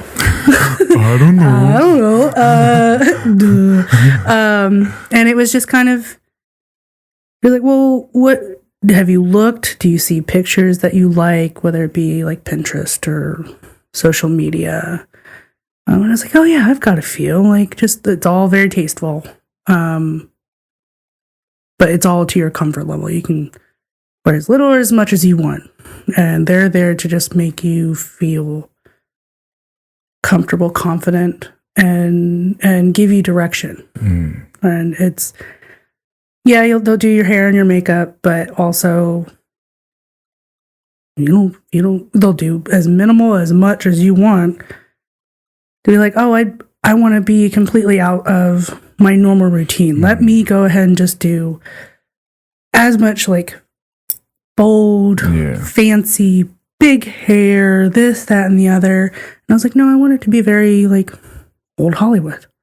I love old Hollywood. I think it's so classic. I'm a classic person. I don't go above and beyond all the time. But when I do, I feel in myself, and I kind of want to do that. I met her a couple of weeks beforehand, talked to her. And it's funny. I had to, I told her, I was like, all right, if we don't do this soon, I'm probably going to talk myself out of it. She said, okay, well, I have a booking in like 2 weeks. I said, let's do it. And it was literally 2 weeks after my birthday. I think I talked to her before my birthday because I was like, I want to do this as a present to myself. Always talked about it.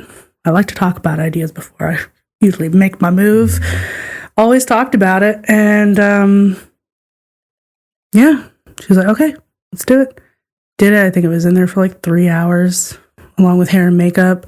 Saw my pictures afterwards. She's like, we'll do minor touch-ups. Nothing's photoshopped really. It's just fine touches.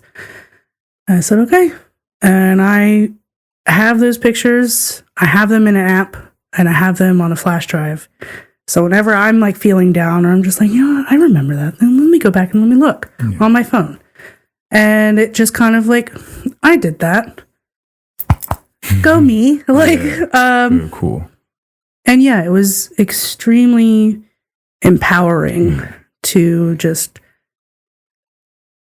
let go, kind of not let go in a sense of just not going to do anything, but get out of my own head. Like, I often live up here and I don't say a lot of stuff.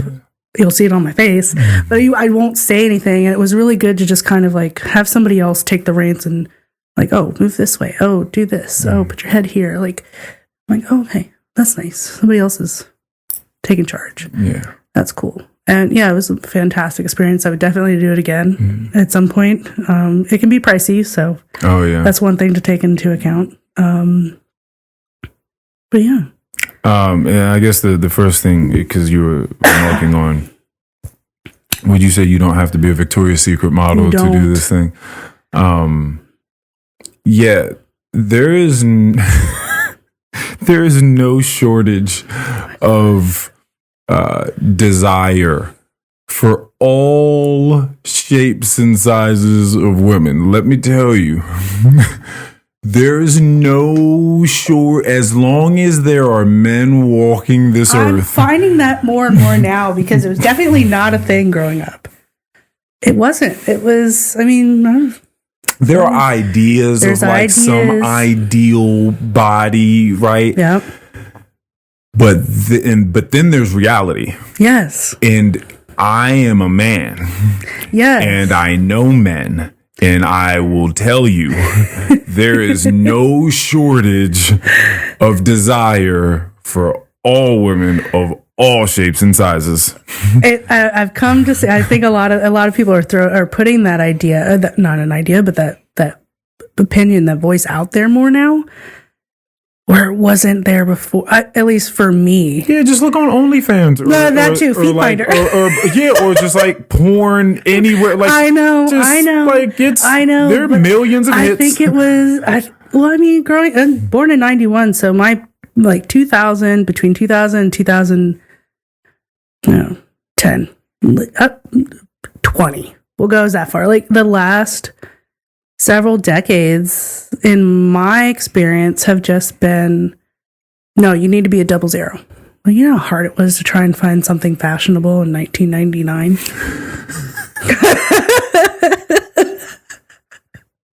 Like, not just fashionable, but comfortable, and you didn't look like a mom.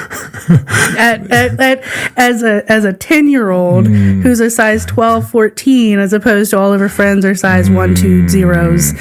And it's like, yeah, that doesn't look the same as me. Yeah, so we're shopping at different. I'm shopping at the Gap. Yeah, we're shopping at different. And you're places. at Abercrombie and Fitch. Oh yeah, Abercrombie, you're Fitch, at Hollister. You're at Hollister. You're at American Eagle. I'm just like, now they've become more size inclusive, which is fantastic. I think it's awesome because the average person is not a 00 anymore. Like, and there's a different perspective on bodies now, where I think we hit a boom on everybody's got to be a fitness influencer or be in the gym all the time. Do I watch those? Absolutely, because I've loved working out, and I was in that phase for a long time. And going to Ireland to run races. I was big into running. I think 2020, I ran 8 races in 2020, and 2020 was my marathon year. That's wild. It was awesome. Granted, there was nothing else to do, so You're like, fuck it, let's get the running. I was like, I've got to do something. I'm not going to sit in the house. But even before that, I was really into powerlifting and in the gym 6-7 days a week. But like, yeah, body image socially has changed from when I was 10-year-old, 12-year-old. And it's like, you're on the bigger side. Like, she's the bigger girl. Okay, I have feelings too, but nobody takes those into account. It's like, it's just, and I found myself just, God, I can't tell you a high school picture that doesn't have me in flared jeans and a sweatshirt every day. Every day. Hair up, hair down. Hair up, hair down. Up, hair down. Hair may be different. I had a sweatshirt on every day and flared jeans. I think my baby fats shoes. Oh, remember those? Yeah, for sure. Yeah. So it was that, and I wore that until I got into RTC, where then I had to wear a uniform like once a week, and then I was in sports and I did volleyball, and it was wear your jersey or dress up. So, but I was always a tomboy growing up, and I floated around every single genre group of people. Stereotype group, whatever it may be, the jocks, the cheerleaders, the randoms, like emos, whomever you decided to be in high school, I probably was your friend. Yeah. And that's probably why I wore jeans and a sweatshirt every single day. But yeah, it was to cover up, and that's how I felt comfortable. I mean, you probably caught me doing this a few times, and it's just feeling comfortable. But like, men nowadays are voicing a woman's body this way is beautiful and a woman's body this way is beautiful, regardless of who you are. You have to get older for that, because don't get me wrong. Listen, I've liked for as long as I can. Yes, for as let me think. For pretty much as long as I can remember, I've liked a very wide range of human. And let me shrink that down. Women. Let me shrink that down. Yep. I tried to, what's interesting is I tried to open my mind to men. Like I was like, do I not like men because like I was socially, told it wasn't right. Yeah, told like I shouldn't be doing it or whatever. Yeah. Turns out I could just never hit that switch. I just really seemed to like women. No, you're good. No, you're good. Yeah, let me move this over a little bit. But just really seemed to like women. Yeah. I did it too. All women's college here. Can't tell you the number of nicknames people got going through there. And you didn't. You either did. You tried it. You taste like whatever. You dipped your toes. You tried. You tasted. Dipped your toes. Like. Yeah. I never dipped my toes. Mine was just. It was like a mental thing. Like I just tried it. I just. It is. I just tried to like think about it, and I was just like, it just did. Nope. I like a woman. Yeah. I just like a woman. Yeah, I kind of forgot where I was going with it. Human. Yeah. The wide range. Human was a good word. I enjoyed that. So let me divide that by half. Yeah, let's shrink that. Actually, subsect that bubble. So, there was a point in time in middle school where I got really heavy into like Malcolm X and Martin Luther King and like reading. I don't even know where that came from exactly. But at some point in time, I got really heavy into like black civil rights in like the 1960s or something like that. The peak, and then my friends were making fun of me. One of the peaks of it. The peak of it. My friend used to make fun of me because I like had speeches on my iPod. Like I would have like a Martin Luther King speech, and they're like, "Motherfucker, why are you what like?" Are you doing? They're like, "Why do you have that on your iPod?" Who like, are you? Yeah, it's just like, are you legitimately walking around listening to this? Like, get the fuck out of here. So I was very extreme at that point in time. And I remember at that point in time, I told myself, like, I didn't want to date white women. Okay. Right? Craziness to, like, who I evolved into after that. But at the time, like, that was the perspective that I had. And I was, like, in 7th grade or some shit like that. Ever since then, it was all women at that point in time. I was just like, actually, a lot of people seem very beautiful to me at that point in time. My hormones are raging. I'm going, you're a young man now. I'm going crazy. You know what I mean? So I think that when you're young, like what happens with body sizes and body image and desirability and that is often what happens with races as well. Is maybe, you know, your grandma and your mom and dad may not be about that shit. So you need to bring somebody back in this house that look like us. Acceptable. You know what I mean? Or looks like some other people that we accept, but not these other people that we don't accept. Right. And it'll be interesting because maybe they don't want no black dudes brought back to the house, depending upon what household we're talking about. But we do love Michael Jackson, and we do love Marvin Gaye, and we do love Luther Vandross, and we do love the Temptations, and we do love a lot of black art. Yes. We just don't want you to bring them home, right? So and I think it's a lot of the same where young people feel like, man, I like that person a lot. But how are other people going to look at me if I date this person? You know, and then now you have that social pressure that stops you from... You are hitting the nail on the head. You know, yeah. Absolutely. It'd be like that. It does. I think for me, like going through an all-women's college, I could care less what you choose. I'll give flack for whatever you say. People have their opinion on your opinion. I could care less as long as you want to be who you want to be. But don't force other people to... If they don't know you, don't force them to be like, this has to be done. Like, you have to say this. Educate me first. I think that's where I've always become. Educate me first, and then I will do my absolute best to say the right thing. Going to an all-women's college, eye-opening, again. Dipped my toes. Didn't feel comfortable and or had the notion of, what's my family going to think? And I think this is the first time I've ever like voiced that. I've said it to a few friends. They're like, they don't care. Everybody thought it because I was bringing girls home from school, friends. And I had a couple of people in my family ask, like, Sam, are you? And I'm like, no, I have friends. Like, this is the only friend person I have in this area. Nobody else can leave campus because it's a military area. Like, VMI was just down the road and they had to get a leave pass. Whereas if we had a free weekend, we could go do whatever we wanted to.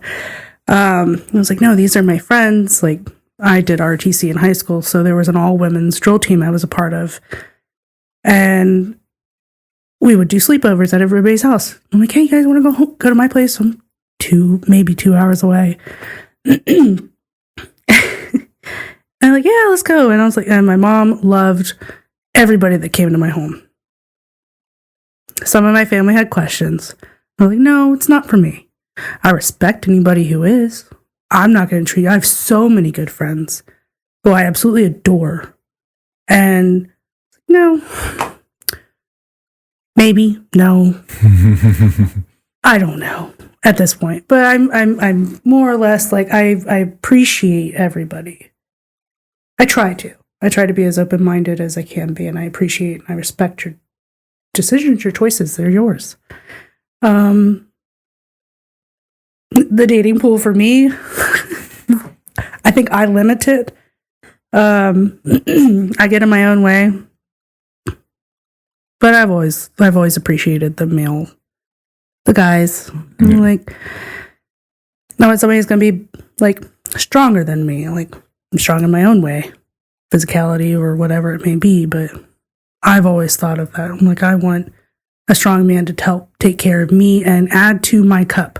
That's kind of where my thought process has gone in the last several years. So I didn't really date in college. I didn't really date out of college. I've gone on a few, on one hand, I can count the number of dates I've gone on in the last decade. Oh, okay. Okay. I don't think that's a lack of trying. I hate online dating. Okay.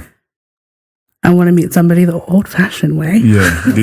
So you dipped your toes in the online dating? Multiple times. Okay. I download, re-download, yeah, delete, re-download, delete. Update pictures. Yeah. Swipe left more times than I swipe right. Like, or hit like, or send a rose, whatever it may be. Like, I have them on my phone now, and I'm like, I get bored. I'm like, also just the fact of you don't really know who you're seeing on those things. At least I don't think. I'm so skeptical when it comes to that. I'm like, are you really who you say you are, or do you look like your picture? Like, are you catfishing me? I get bored. I also think I'm getting set in my ways of I like my life a certain way. I'm independent. No. I'm independent. I'm somewhat of an OCD clean freak. So if you don't do something the right way in my house, they can't just be throwing the socks on the ground, huh? No socks on the ground, no dishes in the in the sink, like things like that. Like, clean up after yourself. Like, I like a clean kitchen, and things are in their spot.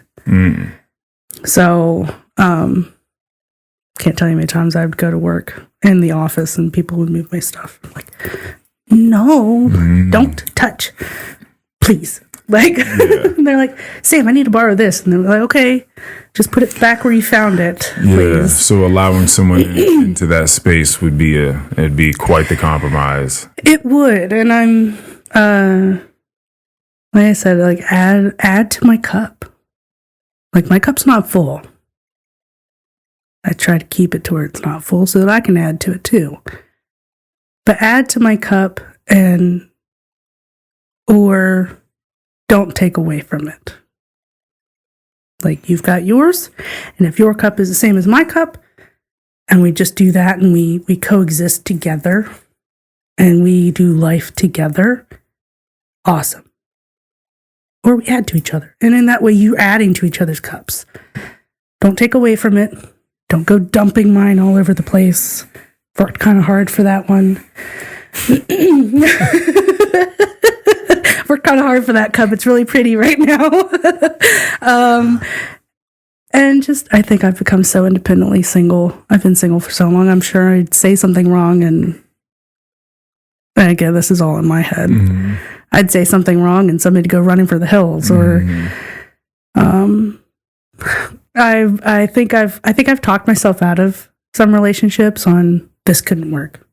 This wouldn't work for something, and I run away. I don't necessarily ghost. I'm just like, you know what? This was really fun.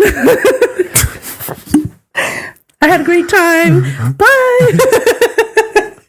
Or let's just stay friends. So I have so many friends and some casual relationships, but I have so many guy friends. I have a bunch of girlfriends. And I've become a sounding board, which I honestly don't care if I'm a sounding board to somebody or not. Somebody needs one, right? To a bunch of people. They're like, well, what do you think? I'm like, well, what I'm going to say is probably not going to be what you want to hear. And it's probably not going to be what you need to hear, but I'll say it anyways. And I take into account my wallflower side of seeing all these relationships through friends, through family, growing up, and how I grew up. My parents were divorced, so me and my brother got bounced around. And my step-parents were there. So I'm like, I know what I don't want. And I think that is so much higher than what I do want. So I'll look at this list more than what I look at this list. And I think it comes around to like shoot me in the foot sometimes. Yeah. I don't know. Okay, so right now you're just kind of coasting. I'm coasting. Yeah. I did the single thing. I probably was single for 7 years. Yeah, I think a lot of people don't give themselves, well, definitely not that amount of time, and not that amount of time is necessary, but a lot of people don't give themselves any time to really be alone and think about themselves. Yes. I can't tell how many people I love them to death, but sometimes it's bounce to bounce to bounce. Oh, yeah. And I'm like, oh, yeah. Do you know who you are? What do you mean? I want this. You may have wanted that with that person, but what do you want? Like, that's what you molded, which you mold yourself to whom you're with. I understand that. But do you really know what you want in life? Do you know how to find you, in a sense? Do you know how to be single? Do you know how to live in your own quiet and be happy there and not run to go find something to fill the quiet? And I found my own quiet throughout the years of, I can sit in my house with no lights on and a glass of wine or nothing and just, okay, here I am. I'm comfortable here. Probably more comfortable than I should be. But I'm comfortable here. Yeah. And if I have somebody to share the moments where words aren't needed, man, that would be awesome. And show me things that I don't know. We all want to learn new things. Have I found that person? No. Pretty sure.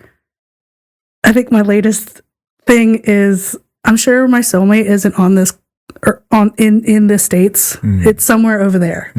It's somewhere else, and I need to go there to find it. I think that's also what kind of fuels my wanderlust. I'm like, I want to see the world, and maybe I'll find somebody. Yes. Maybe I won't. Maybe I'll just be the ant that travels. It's a large world. It's a lot of different cultures, a lot of different ways of being and ways of seeing out there. Yeah.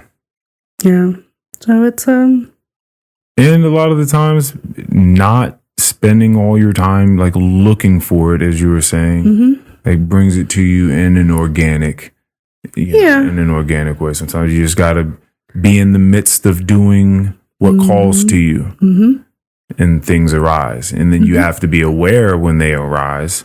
Yeah, I'm usually blinder, and then be aware, like, oh, there's this thing in front of me. Like, do I want to like this thing seems good? Like, do I want to participate in it or not? Yeah, as opposed to moving around, and there's a lot of different ways of doing stuff. But moving around and trying to mold things and situations and people into what it is you think it should or could be.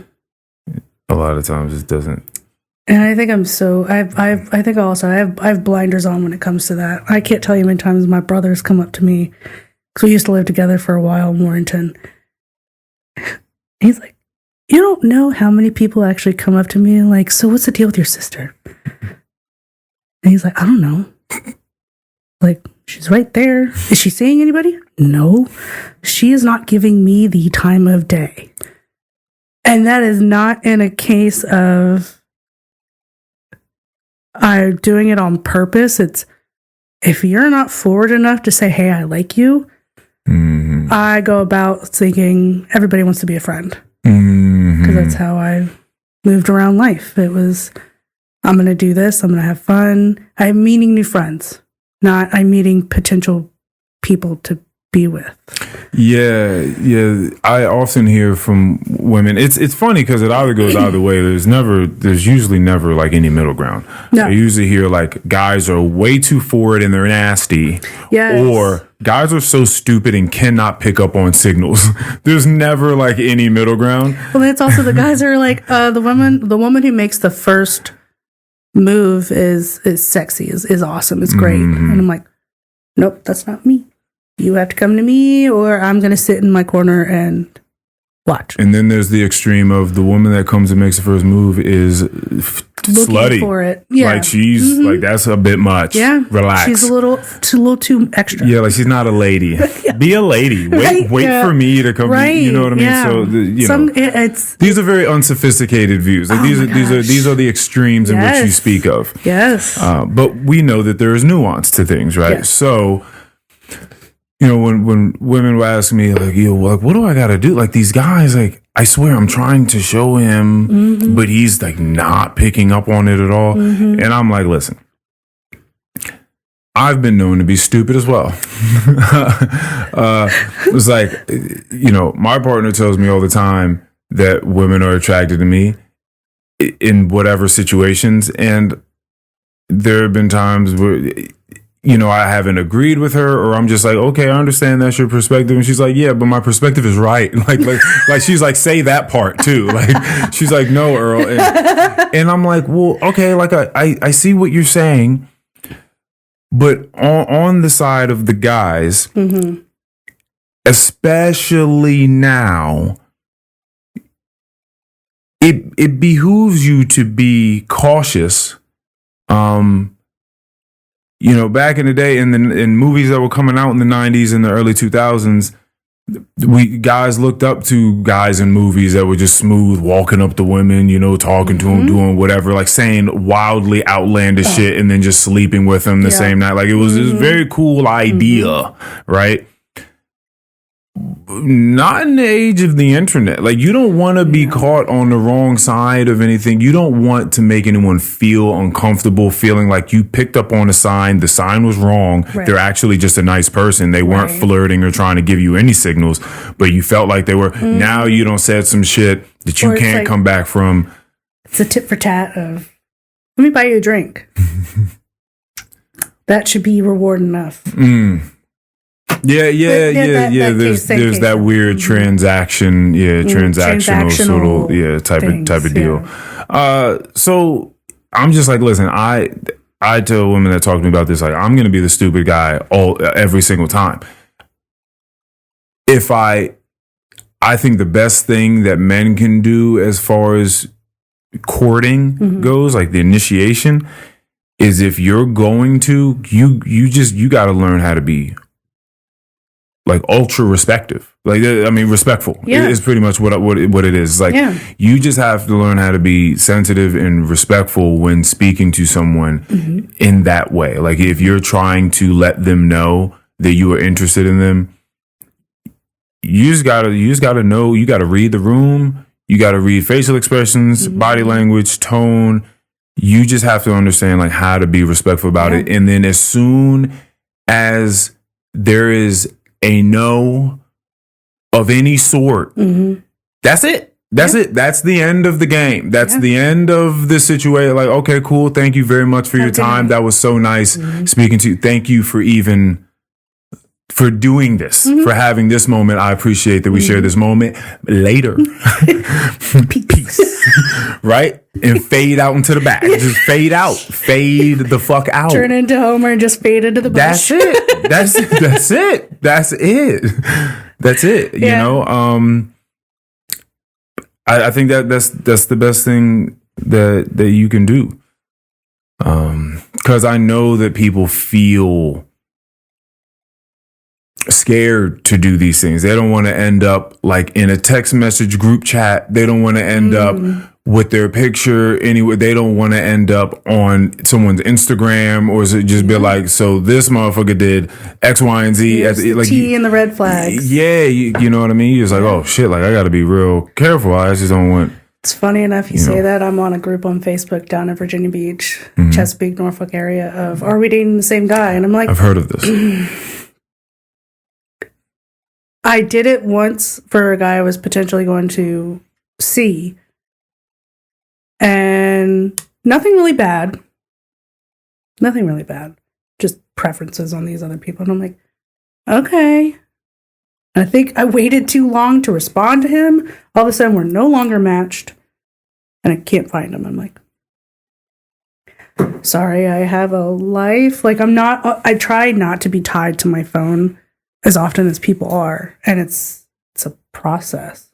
It's work. But yeah, it's like everybody. What's the tea? Are there any red flags? And it's one thing or another. And then I'm like, well, okay.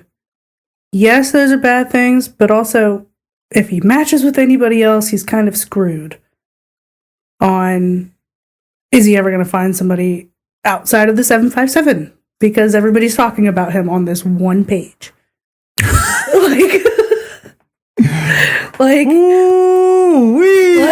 It's just, I get it, and I'm just, it's hard. Man, it's hard, and I'm this close to being like, no, I think I'm gonna get rid of this because I don't want anybody else's opinions forming a bias. Yeah, like tainting the pool, tainting the waters. Yeah, that's tough. Like these things that can clearly be a phenomenal tool to keep people safe. Yeah. And just not wasting their time. Yeah. And then how just so easily it can just be terrible for you. Yeah. But yeah, the coming off as respectful and not creepy, and just, do you have the wherewithal and the understanding to read what I'm putting down? And oftentimes I'm just like, no, I'm good. See you later. The rare times I have somebody come up to me and say, hey, you're nice. And a lot of times it's at like dancing. The solo dates I would go on, I didn't have anybody sitting with me. And I'll just they'll start a conversation. I'm like, oh yeah. And have a conversation, and it leads nowhere. And I'm totally fine with that. A lot of times I've been like, no, thank you. I'm okay.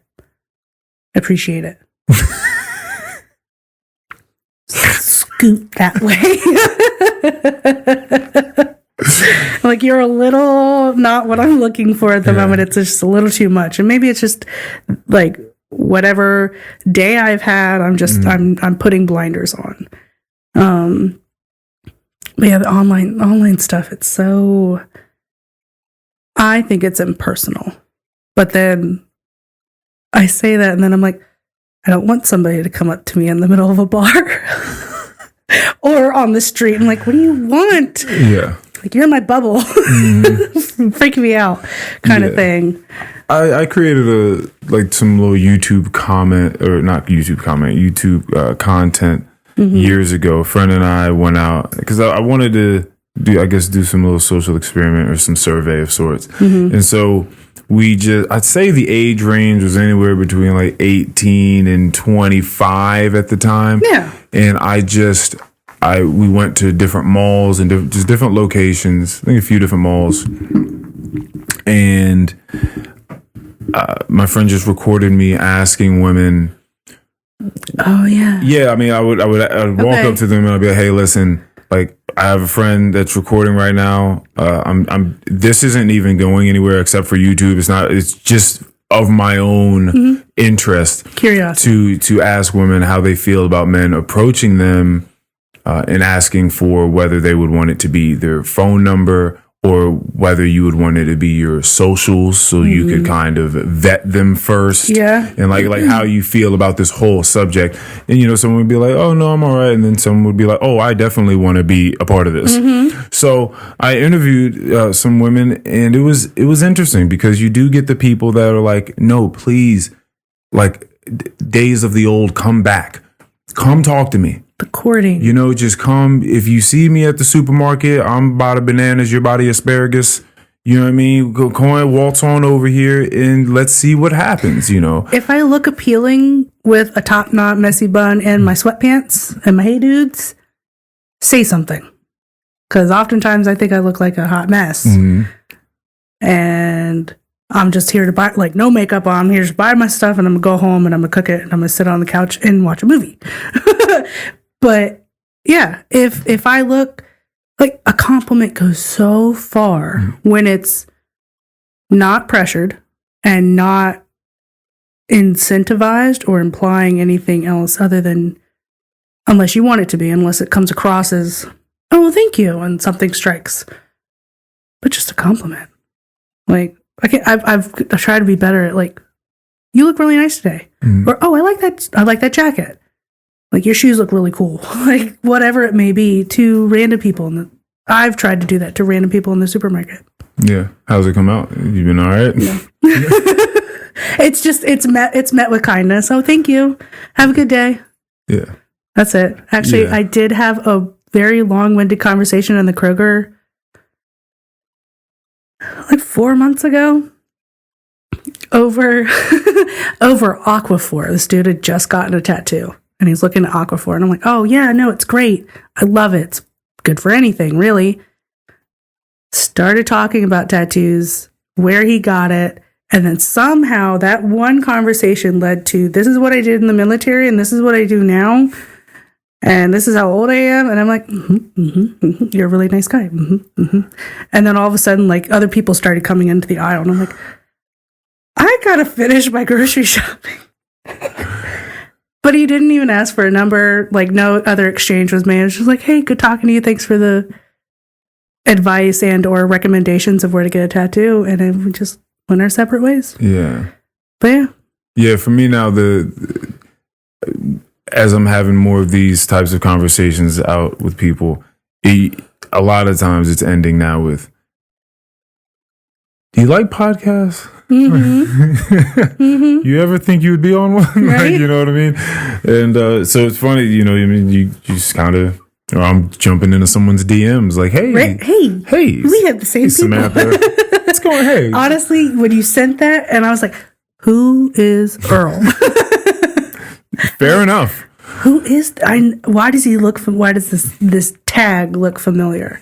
And I went back onto your page. I'm like, oh yeah, he had Rachel and Jessica on here, and I rewatched those clips on your Instagram, and I was like, oh, okay. And that's what made me say, well, I don't do anything cool like a personal trainer or a massage therapist or anything else. And you're like, nope. I just want to have a conversation. I'm like, oh, about what? Do I have anything cool to say? And you ask the questions and you have a conversation, and conversations with anybody can lead to anything. Yeah. So that's what it is. To me, it's akin to traveling. Indeed. It's akin to traveling. Because everybody has a story. Everyone's got a story. And, you know, as you'll see here, I have Aesop's Fables. I kept looking at that. I was like, wait, what is that? I love fables and allegories. And, you know, like we grow up as kids reading these things like the Three Little Pigs or Goldilocks or whatever the case is. And all these little stories of all these little animals and little people running around that give you a much bigger wisdom in life. And so there's like 200 so fables in this thing. And it's interesting because they don't even know if Aesop was a one person or if it was a conglomerate, if this was like a bunch of people. There's like myth about it, and they talk about it in the very beginning. But it's just all these stories that have all these wisdoms in them. And I think that gaining perspective is such a fascinating experience. Like continuing to do such and to find new activities in life that encourage that practice because there's so many different ways to gain perspectives, you know, and so to find different ways to do it could be reading stories, it could be traveling, it could be speaking to real human beings for long periods of time, and all these different things like give you more ideas of like what it's like to see bigger than what you have seen prior to that thing. And like just gaining more perspective is such a fascinating thing. It makes you think, like, you know, the eye-opening expression. I often think about like, who the fuck was the first person to say that? Like who was like who was looking at their friend? Who was looking at their friend and was like, I was having this experience the other day, man, and like, I don't know, it was really deep. Like it seemed like I opened my eyes for the first time, and the other guy was like, oh my gosh, I know what you're talking about. I know what that feels like. To feel like you just open, like your eyes were already open, but it feels like they opened wider or something. They allowed more in. Yeah, like trying to wrap your mind around what an eye-opening experience is, what an epiphany is, what a revelation is. Like trying to wrap your mind, like conceptualize what that is. Yeah. And so to be on the pursuit to continue for that to happen throughout your lifespan is fascinating to me. And as I speak to more and more people, that is why I say it's akin to traveling. The way that you feel about going to Morocco and just looking at people and you see the food, you know, just like on the newspaper, or you just pretty much on the stone itself. On the people dirt, the ground, the mud. Sweeping the stuff out of their little pueblos or whatever they would call it out there, you know. And you just like, man, it's just simpler, much simpler, and it just makes you feel a certain way that maybe you feel like sitting in a class wouldn't do for you, or maybe having a conversation wouldn't do for you. Maybe it would, depending upon the certain situation or whatever the case is. But just the experience itself enriches your spirit and your being in a way that's like, whoa! I didn't know that you could just feel more. That I had a capacity to feel and sense more. You know. But I think it's also with those, it's like with going to Morocco, it's like in the desert and the camels, you only ever saw that on TV or in books or in the newspaper, whatever it may be. And down there, like, oh, this is much bigger than what it looks like in this itty bitty little screen or a piece of paper or whatever it may be. But yeah, opening and feeling those things, it's not quite outworldly or out of body experience, things like that. But yeah, the perspective of that's new. Okay, I like it. So I realized when I was in school, I did not like reading books. I was not about it. When I was in school, first of all, I was a terrible student. Let's get that out of the way right now. Like all around, pretty terrible student. I loved socializing. I did not like doing the work. I loved English class. Always wanted to skip class. Yeah, I mean, I wanted to be in the class, but not do the class. Like it was just like, because everybody's in the class, so like I want to be in there, but I don't want to do this work. Can I go to the bathroom? You went 5 times today. Oh, there was definitely that. I was definitely trying to like meet girls to go like make out under the stairwell and stuff like that. Like I did do that. That was cool. That was a cool little time. There was a girl and be like, we text and be like, all right, like let's get our like let's get our passes signed at this time, and we'll go meet and then we'll kiss, and then we'll go back off to class. Oh man, what it was to be young! What it was to be young. That's cool. I haven't thought about that in so long. No. Aw, little kids. Anywho, little us. Yeah, getting the perspective. I was thinking about this as you were talking, and I realized I didn't say it. You're educating yourself. In not a book way. Because knowledge comes, I've read this not too long ago. Knowledge comes in so many different forms and fashions. And the person who didn't have the 4.0 can be just as knowledgeable as the person who did. Because education and knowledge never stops. Really.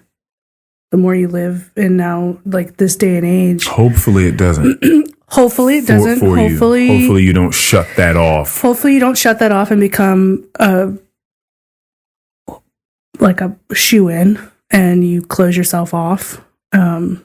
Hopefully there's something in you that sparks that passion to do even just the littlest thing. Talk to people. Start a podcast. Put your ideas out there and see who follows. Or travel and talk to people and get everybody else's ideas and thoughts and perspectives and life growing and how you grew up and things like that. There's no shortage of education. The source is out there and it's abundant. The source for education it's everything and everywhere. Yes. It's just whether you know how to siphon from it or not. That's the only thing. But it's all around you. We have many computers in our pockets. We can look anything up in an instant. But it doesn't even have to be that. You can look around. You can just observe. And just start asking questions and then experience. I mean, that's truly science at its root. 100%. It's like before we had all these things, like we had to make all these things, right? So at some point, it's just people just looking at grass and be like, I wonder what grass is. I wonder how that works. Why is it green now but not green later? Why does it, like, you just start asking questions. Where does the seed come from? How does that start? Can I plant this myself? Could I make more of this somewhere else? Well, maybe if I take this and I do that, like you just start figuring things out. Humans do that pretty well. Like you just have to pay attention to something long enough for that to be the case.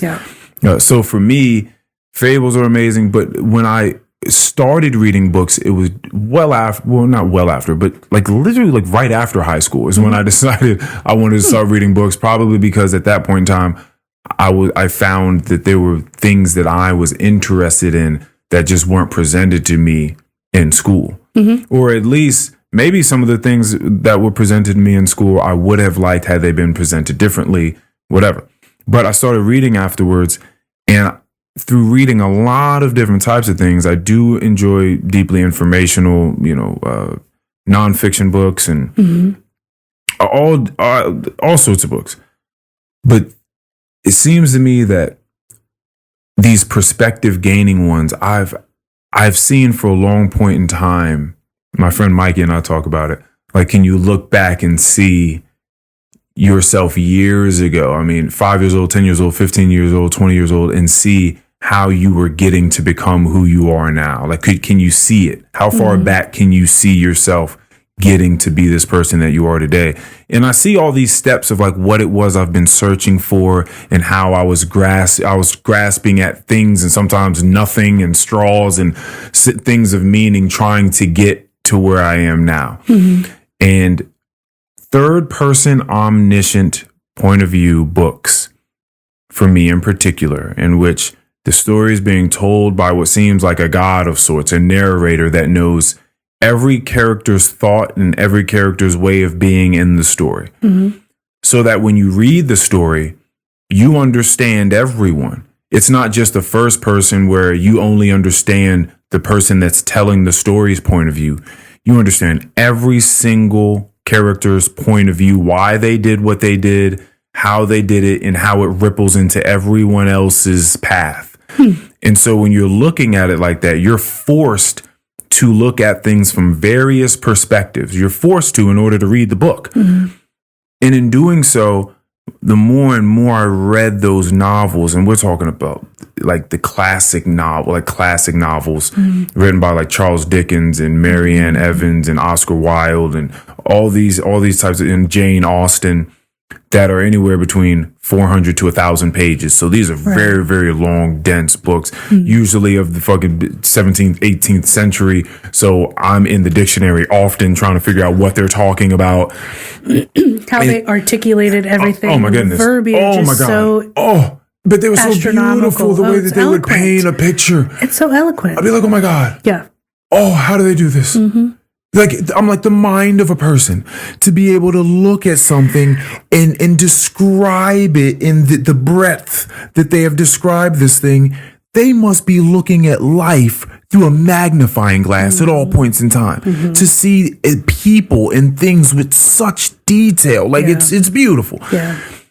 But I remember thinking, wow, this is what life is. Mm-hmm. Like, life is nothing but a bunch of stories jumbled up into one. It's just a bunch of characters. Mm-hmm. So it's not that, like, I'm right or I'm wrong, or they're right or they're wrong, or I'm the hero and they're the villain. It's really, we're just a bunch of characters, and you think you're right, and sometimes you're wrong, and sometimes you think you're wrong, and sometimes you're right, and there are shades of all of those, and there's 7 billion or 8 billion of us in this mix of all this shit going on, and called life, and it's just called life. And I remember in particular reading a book by Fyodor Dostoevsky, Russian novelist, and it was Crime and Punishment, I believe. It was either Crime and Punishment or it was The Idiot. It may have been The Idiot. And I got done reading this book, and I remember just closing it and just thinking about the different perspectives this person had painted. And I felt like I had intaken and processed so much from all these different characters. And I'd finally understood that people have unfortunate times and they have fortunate times, but I stopped seeing them as just bad and good. And I called my my mother had called me, who I hadn't talked to, my biological mother, who I hadn't talked to in maybe a year at that point in time. We had a very tumultuous relationship growing up because her and my dad had split, and it was pretty clear that it was her fault for the most part. And I remember like answering that phone with a whole new essence about the way I was going to talk to her. In that I knew that I was going to talk to her in a very loving and understanding. In the last phone call, I knew it wasn't like that. But I knew when I answered that phone that I was going to listen to her more, and I was going to feel what she was saying, and it was going to be a delightful conversation. I knew that. And I answered the phone, and it was exactly that. And that's what I allowed to happen afterwards. And I was like, wow, the power of perspective. The power of perspective. And then I kind of made it like sort of like a life's mission of sorts, I suppose, to just continue to gain that, because I understood how much it meant to have that. And I think you're adding a kindness back into the world that's been lost. You're because not everybody takes that perspective. Not everybody likes to have perspective. So having that adds a kindness, adds kindness back into the world of this person kind of sees things a little bit different, or is allowing themselves to see things a little different. Yeah, I completely understand people not wanting to try to do that because it's unnerving. Because at the root of it, it means that you don't know everything, and that's very scary. It's very scary to feel like you don't have your footing. And it's like, well, if I don't know anything, then what the fuck am I doing? Like, what is going on here? So then, because if you come to terms with not knowing everything, then that means that your whole vocabulary structure has to change. The way that you talk about things, the way that you talk to people, like that whole thing has to break down, because that means that you have to stop saying things like, oh, well, this is like that. Like, oh, well, I know this. Oh, well, she shouldn't do. Oh, well, he could have done. Like the whole way in which you speak has to change, because the place that you're coming from has shifted completely. So that's very scary to feel like you don't know anything anymore. Like it would just throw people. I'm certain they would feel like they're just in the wind. Like, well, then nothing makes sense anymore. Then, like, there's no, like, where is the grounding in that? And if you don't feel like you have grounding in that, I can completely understand why you would not want to hear no shit like that. Yeah, no, I agree with that. Yeah. So then the question becomes, how do you find grounding in that? And that's its own voyage. Very much so. That's its own voyage. Yeah, how do you ground yourself? That's one that's a thinker, and it's there's a lot of practice that goes into that. Find your footing, find your grounding. But yeah, These things are journeys, man. They are. These things are journeys. We don't love these stories for no reason. No. We don't love the hero's journey in every Disney movie or every story we've grown to love. We don't love them for no reason. No. I think some of those stories definitely hark on persistence and perseverance, and really, if you want to find, for some reason, and I've had this movie thought in my brain for a long time. Do you remember 50 Goes West? 50 Goes West. Is 50 a dog? Nope. Okay, nope. 50 is a mouse. Cute, adorable movie. Grew up watching that, and it was, we're going to go west and we're going to find our way. And I think it was, he went to go find somebody, and regardless of what was in his path, he was going to make sure he got there. It's been a really long time since I've seen it, but I think that's the premise of it. But make persistence and perseverance in what you want to do in that journey is key. Takes a lot of work, for sure.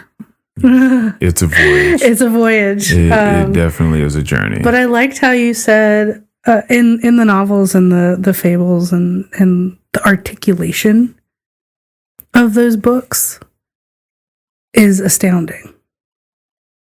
Astounding. It's I find that we've become so loose-lipped in our day-to-day conversations, where if somebody is articulate and says, "Ooh, that's a really good word," we're like, "Oh, I know." I've caught myself saying larger words for smaller things on purpose, because I'm like, I want to use that word. It's a really good word for day-to-day conversation. And somebody's probably going to be like, "Oh, I think she knows what she's talking about," just for something that might come down to as sure. And it's something 10 times longer. Can't remember where I saw it, but I think somebody came by, it may have been online somewhere. It's like, why don't we talk like Shakespeare anymore? I'm like, we wouldn't understand. I know I read Shakespeare and I didn't understand a word the man said. And you're trying to break down like Romeo and Juliet. Well, what does this 2-sentence phrase mean? I don't know. I probably couldn't even recite one for you. But remember how you always had to break them down? Yeah. I'm like, I didn't get that. He didn't want to go. And they're like, no. He didn't want to go because of this, that, and that. Mm-hmm. How far are you digging in that 2-sentence phrase to get that? Because my brain's not working like that. Yeah, for sure. So for sure, no, I get that. My little sister's doing some teachings for. I don't even know what the initiative is, but I suppose it's students abroad that are looking to go to some English-speaking country, whether it be like Australia, UK or America, to continue to do their studies. And so she's doing these English classes with them. And she's learning that she's getting a much better understanding of the English language and the functionality in words that we use and why. Because they'll ask questions that she would have never thought of. They're like, "Why do you use that word that way?" And she's like, "Huh. I guess I've never thought about it." But then she'll have to like really think about where the origin of a word comes from, or like why we use it a certain way. And it gives more meaning to it gives more gravitas to when you say things. Ooh, good word. Yeah. it means more. And I think to be able to beautifully describe something that you see is fascinating. To like really see something and to be able to describe in all of its beauty and vivacity, like what's going on with it and what it means to you and what it reminds you of, in order to truly bring it to life for whoever the listener or the reader is. I think it's absolutely fascinating. I let my friends make fun of me I gave them a thought of mine so they could laugh at me. I was stretching one day and I was thinking about how would I express to someone, that when you stretch on one side, you're going to want to do it on the other side, and for what reasons. And so I was thinking about muscle groups, and I wanted to talk about the muscle group on the other side of one particular muscle. And in my mind, as I was talking about it, because I've trained myself to think about things on a granular level, like I try to really understand what it is I'm talking about, I said, in my mind, you're going to want to then stretch the muscle that is inversely correspondent with the first muscle that you had stretched. Mm-hmm. And then I thought, wait a minute, like, who the fuck says that? There's a simpler word for that. Oh, opposite. Yes. And so I sent that just blurb of my thought to my friends and said, go ahead and laugh at me. And just like I sent it to my friends, and then I sent it to my brother and sister so everyone could laugh at me. And I just thought, wow, like how fascinating that inversely correspondent even came into my mind as I was trying to think this idea through before opposite did. Right. So yeah, sometimes it's just, it's wild to think about things on that level. Mm-hmm. But it's also, it adds a certain light to life. It does. It adds a certain light. It does. I think by doing that, you're kind of shining an older light on, more of a wisdom light on a modern day. And it's kind of like a breath of fresh air to do so. And it's also a topic opener. It's like it's a way of conversation. Like, oh, how'd you come about that word? Mm-hmm. Like you said, your sister's going through that. Why do you use that word? Well, why did you use inversely correspondent to as opposed to the opposite? Mm-hmm. It comes down to the journey as opposed to the destination. Correct. It's like, well, when I'm thinking something through, I'm taking a journey from like the spark of the thought to whatever conclusion I'm able to reach at the moment. Yeah. And so in order to do that, I take steps. Yep. I take steps. And so I will find myself giving explanations or definitions to words as I'm thinking it out. As opposed to using the word, I'm defining them. So it's taking a bit longer to get through it, but I feel like I'm understanding it at a bedrock level. And then the simpler words can come afterwards. Yeah. Then I can put them in the simpler words later on. Yeah. Building blocks. Definitely building blocks. I've definitely been one to think about things too hard. Blowing a little smoke out your ears right now. The funny phrase that someone has coined on here and then people have used afterwards is like, Earl, sometimes we just need a grilled cheese. Oh, okay. All right. I see what you're doing here. Yeah. You're putting together a 7-course meal. There we go. Yeah. I just need a grilled cheese sandwich right now. Okay. Nice. I like that. You know what I mean? Just bring it in. Throw it in as a simple sandwich. Yeah. Bread, meat, cheese. So I've gotten better with my what would you call it? I was gonna say efficiency, I suppose. Do you find yourself over explaining sometimes?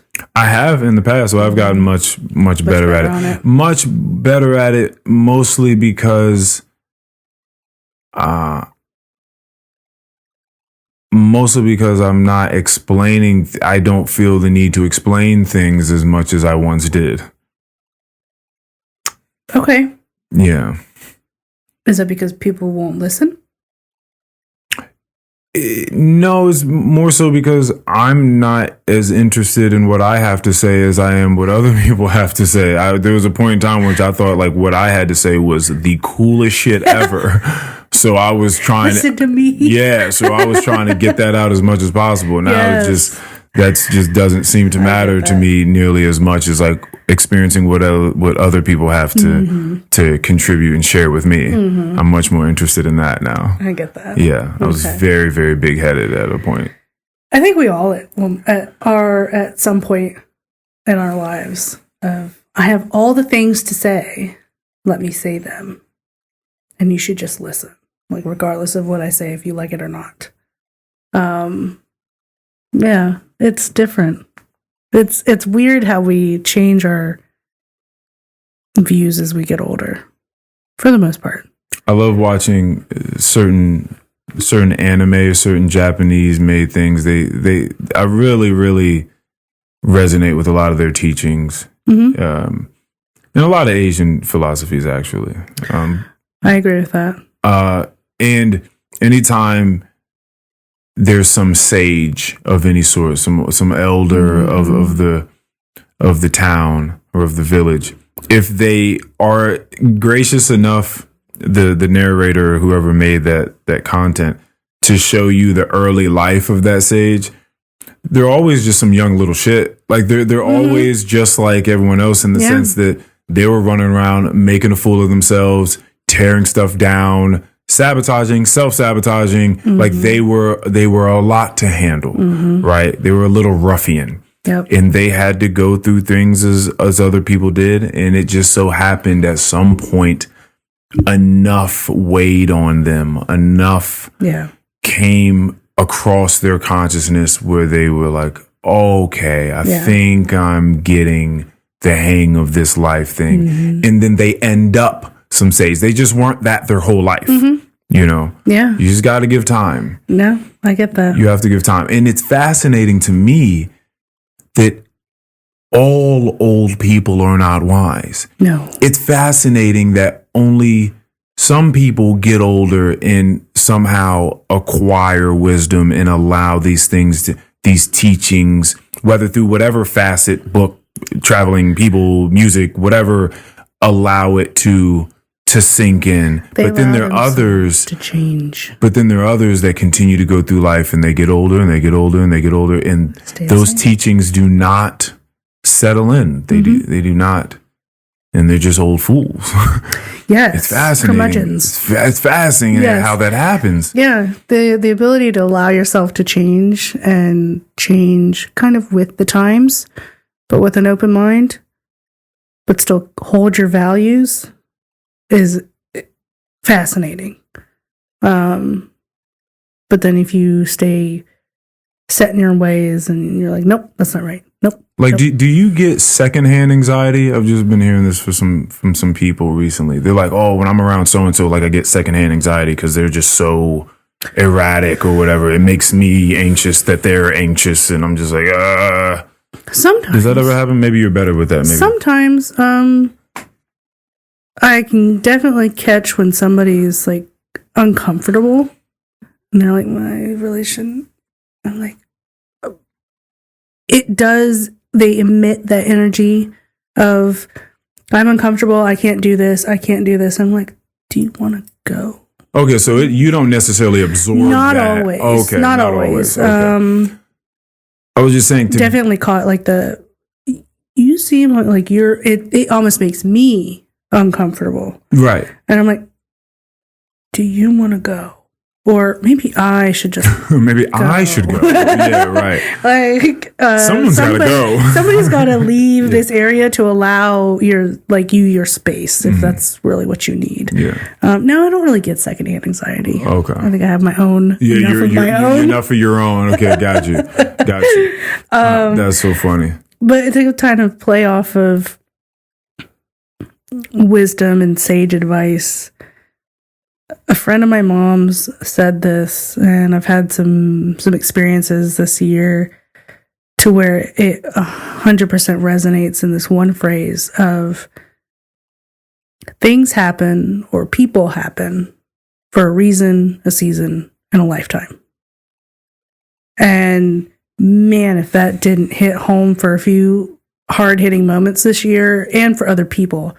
And I've used it in different senses with friends of mine. They're like, ooh, okay, I get that. I'm like, yeah, so do I. Like, you'll find people who come in for a reason or a season, however long that may be, or a lifetime.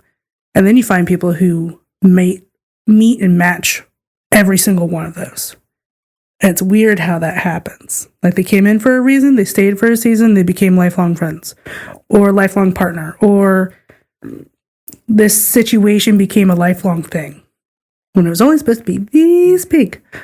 So yeah, supposed to. That's another one of those things. Like in your mind, it was only supposed to. Yeah. So the reason I'd ask you that question is because there's clearly a difference of being around that guy that I was talking about in the sauna that's scaring the shit out of these two, scaring the shit out of these two little kids, right? He was an older gentleman. Dude, calm down. and then if you ever are lucky enough as a human to be graced by a gracious elderly person like that, just like they're okay in that saying. They've learned an okayness with life, and like, listen, man, you live long enough and you allow enough to seep in, you'll understand that shit is just going to happen. Yeah. And I hope that you find the grace yourself to ride that wave as best you can. Yeah. Because that's just what it's going to be. And I hope that you find it and you don't just keep flailing around in these seas. I hope you figure, I just hope you do. And if you ever even just get a glimpse of that in people, it's so calming. It's just being around those people. It's like, oh, just being around you, I feel like I'm getting it. Just being around you, like that's you don't even got to tell me things, because a lot of times like people just like want to tell you things, and that seems to not be the energy. Yeah. Sometimes it's the people that don't care to tell you the things. It's just like, but just being around them, it's just a sense of being that's just calming. They've learned to sit in their own silence. Oh, and you're just like, oh man, you just seem so cool. Chill. You seem so cool. Nothing bother you. You wouldn't step on an ant, kind of thing. Yeah. To allow just the way you move, just the way you walk, just the way you stir that pot of stew, just the way, just like whatever it is you're doing. Yep. You're just pouring tea. Yep. But it's with cup of coffee, cup of tea, or whatever it may be.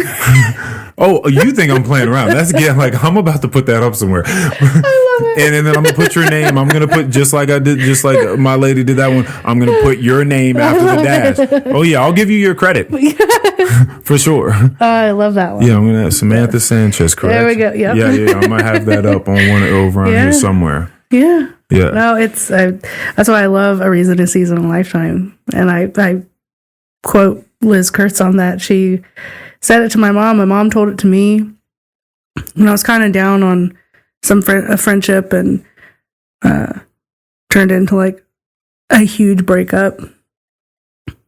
The only breakup I've ever been through. Right. And she told me that, and I was like, man, okay. And that gave me enough to just kind of move on. But yeah, I use that phrase a lot in my day-to-day life, and just thinking like, all right, well, this is just it's a point of time. Yeah. Or these people are awesome and they're going to be here for a while, and or you hope. That's the hope. Someone asked me the other day, a much, much younger gentleman, I'm getting the sense is asking me these things because he sees me as an old ass man. It might be the energy you exude because your cardigan's giving off. Because he's asking me these questions daily now when I see him. He said, do you ever look back and have seen some sort of breakup that you had with a friend or whomever, and like you can see now with whatever lens you have? I mean, he didn't articulate it this way, but he said, you can look back and see the toxic role you may have played in it, or the maybe they meant something different when they said that thing and you took it wrong, or you could have better said this, and like you just see the wrinkles that now you'd very easily be able to iron out if you were having that conversation. But it's too late, and it was too big to where it's irrevocable now. The damage can no longer be undone. And he was like, do you see that? And if you do, does it piss you off that now you see it, but then you didn't? And I'd love to ask you that question now, especially with this relationship that you've now sort of unearthed to us that went sour. My breakup. Yeah. Yeah. I don't know how you saw it then. Do you see it very differently now? And how does that make you feel? I do. which it's funny because this person and I were friends for 17 years. Like freshman in high school. And it was great in the beginning. We both kind of chose each other as sisters. Like, I never had sisters growing up or girl cousins. And so I have this one really cool friend who's like always there. And it turns into, I choose you. You're my person.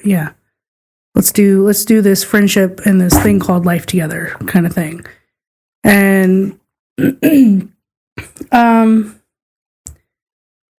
life happened. We grew.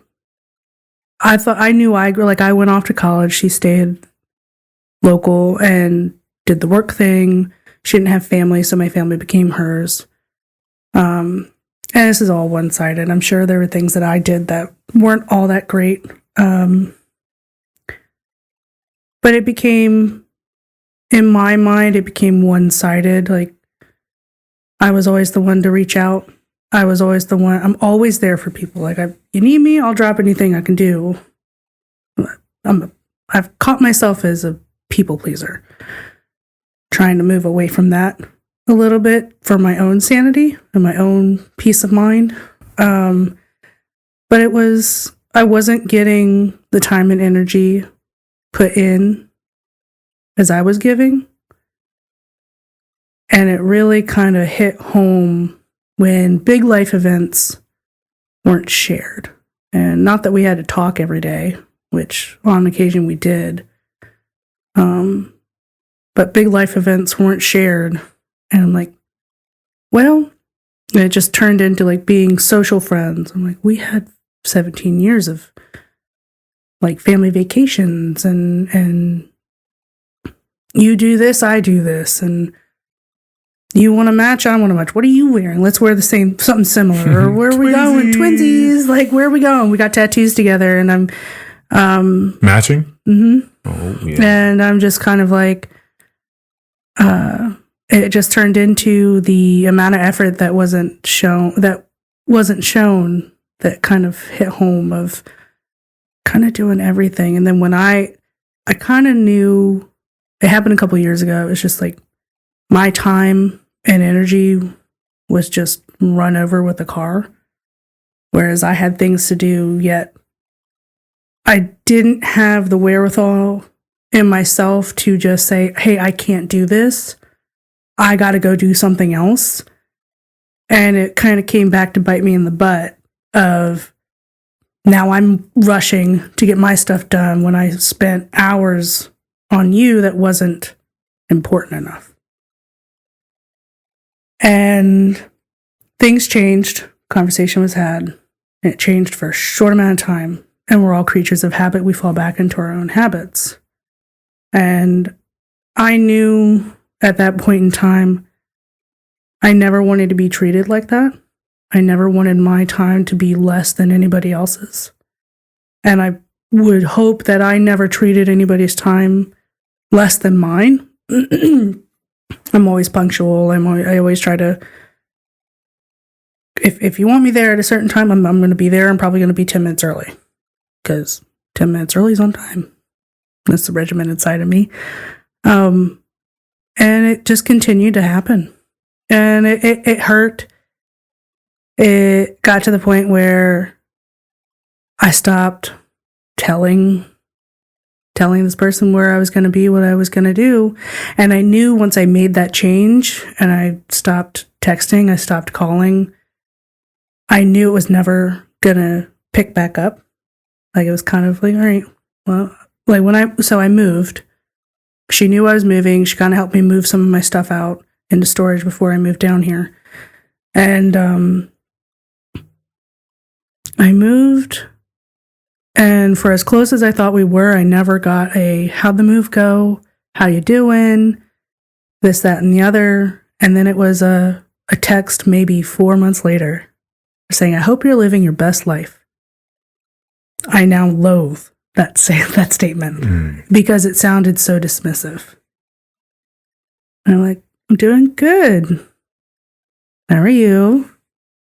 They became very alienated almost.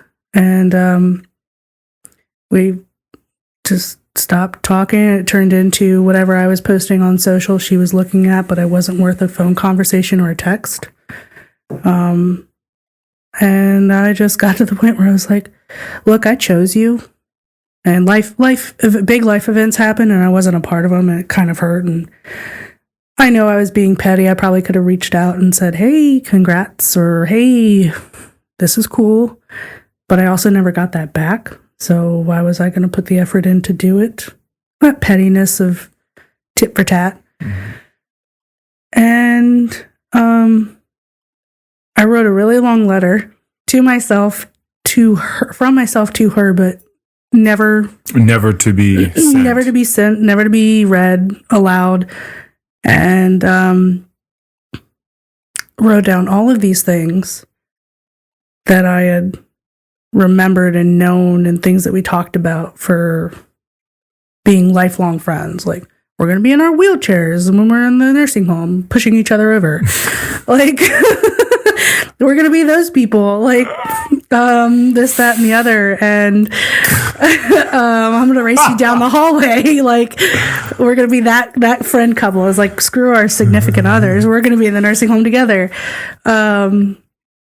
And yeah, I wrote that letter of our hopes and our dreams that we had made when we were going through this friendship. And at the end of it, I ended it as, I chose you, but I'm letting you go.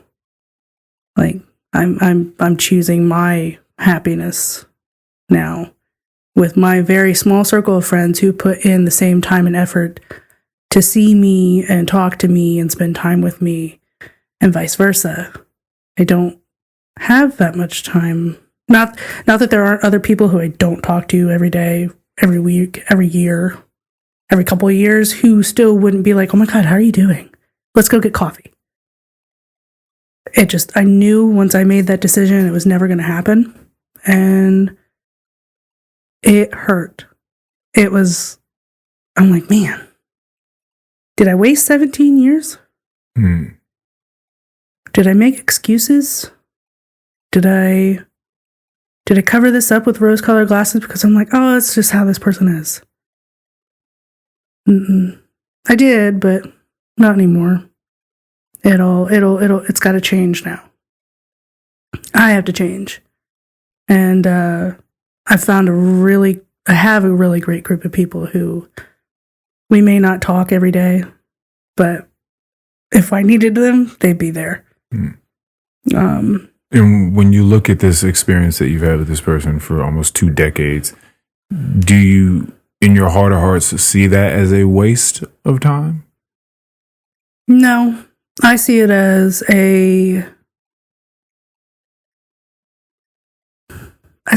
not quite a lesson. Because when I look back on those years, those were my formative years. There isn't a family vacation or a memory I have that doesn't have this person in it. And I'll cherish that. I take the last probably 2 years as a lesson of that's how I don't want to be treated, and it's how I'm going to hold myself to a higher standard of friendship and relationships a little bit differently now. I know I'm usually always the one, or have been. I've probably dropped off on that a little bit more this past year of always calling and texting. And I think that's because I'm not around my usual friends. Before I moved, I was like, hey, what are you doing? Let's go get dinner. Let's go watch a movie. Let's go out and get a drink. And then I moved. I'm like, well, everybody I know is older than me and either has kids or doesn't, and are in bed by 9. Whereas I'm 32, single, no kids. I want to go out and do things, but I don't have the wherewithal to go and do it by myself right now. But it's definitely a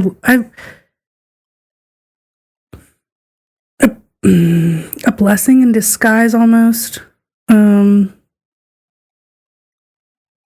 where I appreciated the time I had I'll grieve that friendship and possibly the person for a while still, but I won't ever want anything like it before or moving forward. Would I have done it differently? Yeah. Could I still call that person? Yes, but it would always, I know exactly how it would go, and it wouldn't go in my favor. Not that it needs to, not that I would want it to, but I kind of already know the answer I would get. And I wouldn't be okay with it. That makes, I don't know if that puts me as a uncompromisable, like a stickler for it. More or less, it's just I know I can't do that anymore. And I've already done it once. Why would I do it again? So I'm pretty sure I'm going to get the same outcome. Things might change for a little bit and then we'll go back to the way it was. And it's just a vicious cycle of, okay, here we go again. So what's the very next step, if you even have it planned out at all, or if you're thinking about it? What's the very next step for Samantha, just in general in life? What's at the forefront of your mind that like you want to achieve, that's going to give you the next bout of grace? Definitely a job. Okay, yeah, that's important. Definitely a job. Definitely important. But I think outside of employment, I think something that's going to fulfill me. Maybe not fulfill me, but kind of add a bit to your cup. Add a bit to my cup, and maybe check a thing off my checklist that do I need it? No. Should I have it? Yes. Would be to finish my degree. Paying on it and paying for a piece of paper I don't have. So you can get into them politics. Either that or just find a job that requires a degree, which is sad. Right. Yeah, actually, it's unfortunate how many positions nowadays are like, oh no, you have to have a 4-year degree. Why? He was like, it doesn't have to be in this field. Just a degree. Just a degree. And I think I asked a couple people, I'm like, why is that a requirement? Well, it shows that you actually put your time and effort into finishing something. I said, okay.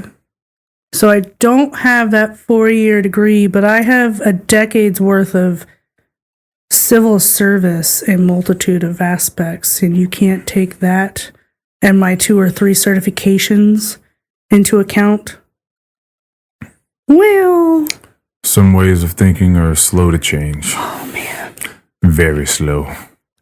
Definitely. And I think back on that of, if I wasn't so hell-bent on my path of, I'm going to go into the Army, I'm going to get a good job, and then I'm going to go federal because it's pretty much a shoe-in. And I'm going to do a federal job, and I'm going to retire after 20 years, and I'm going to go out and about and travel the world for a living, and then go out and about and travel for retirement.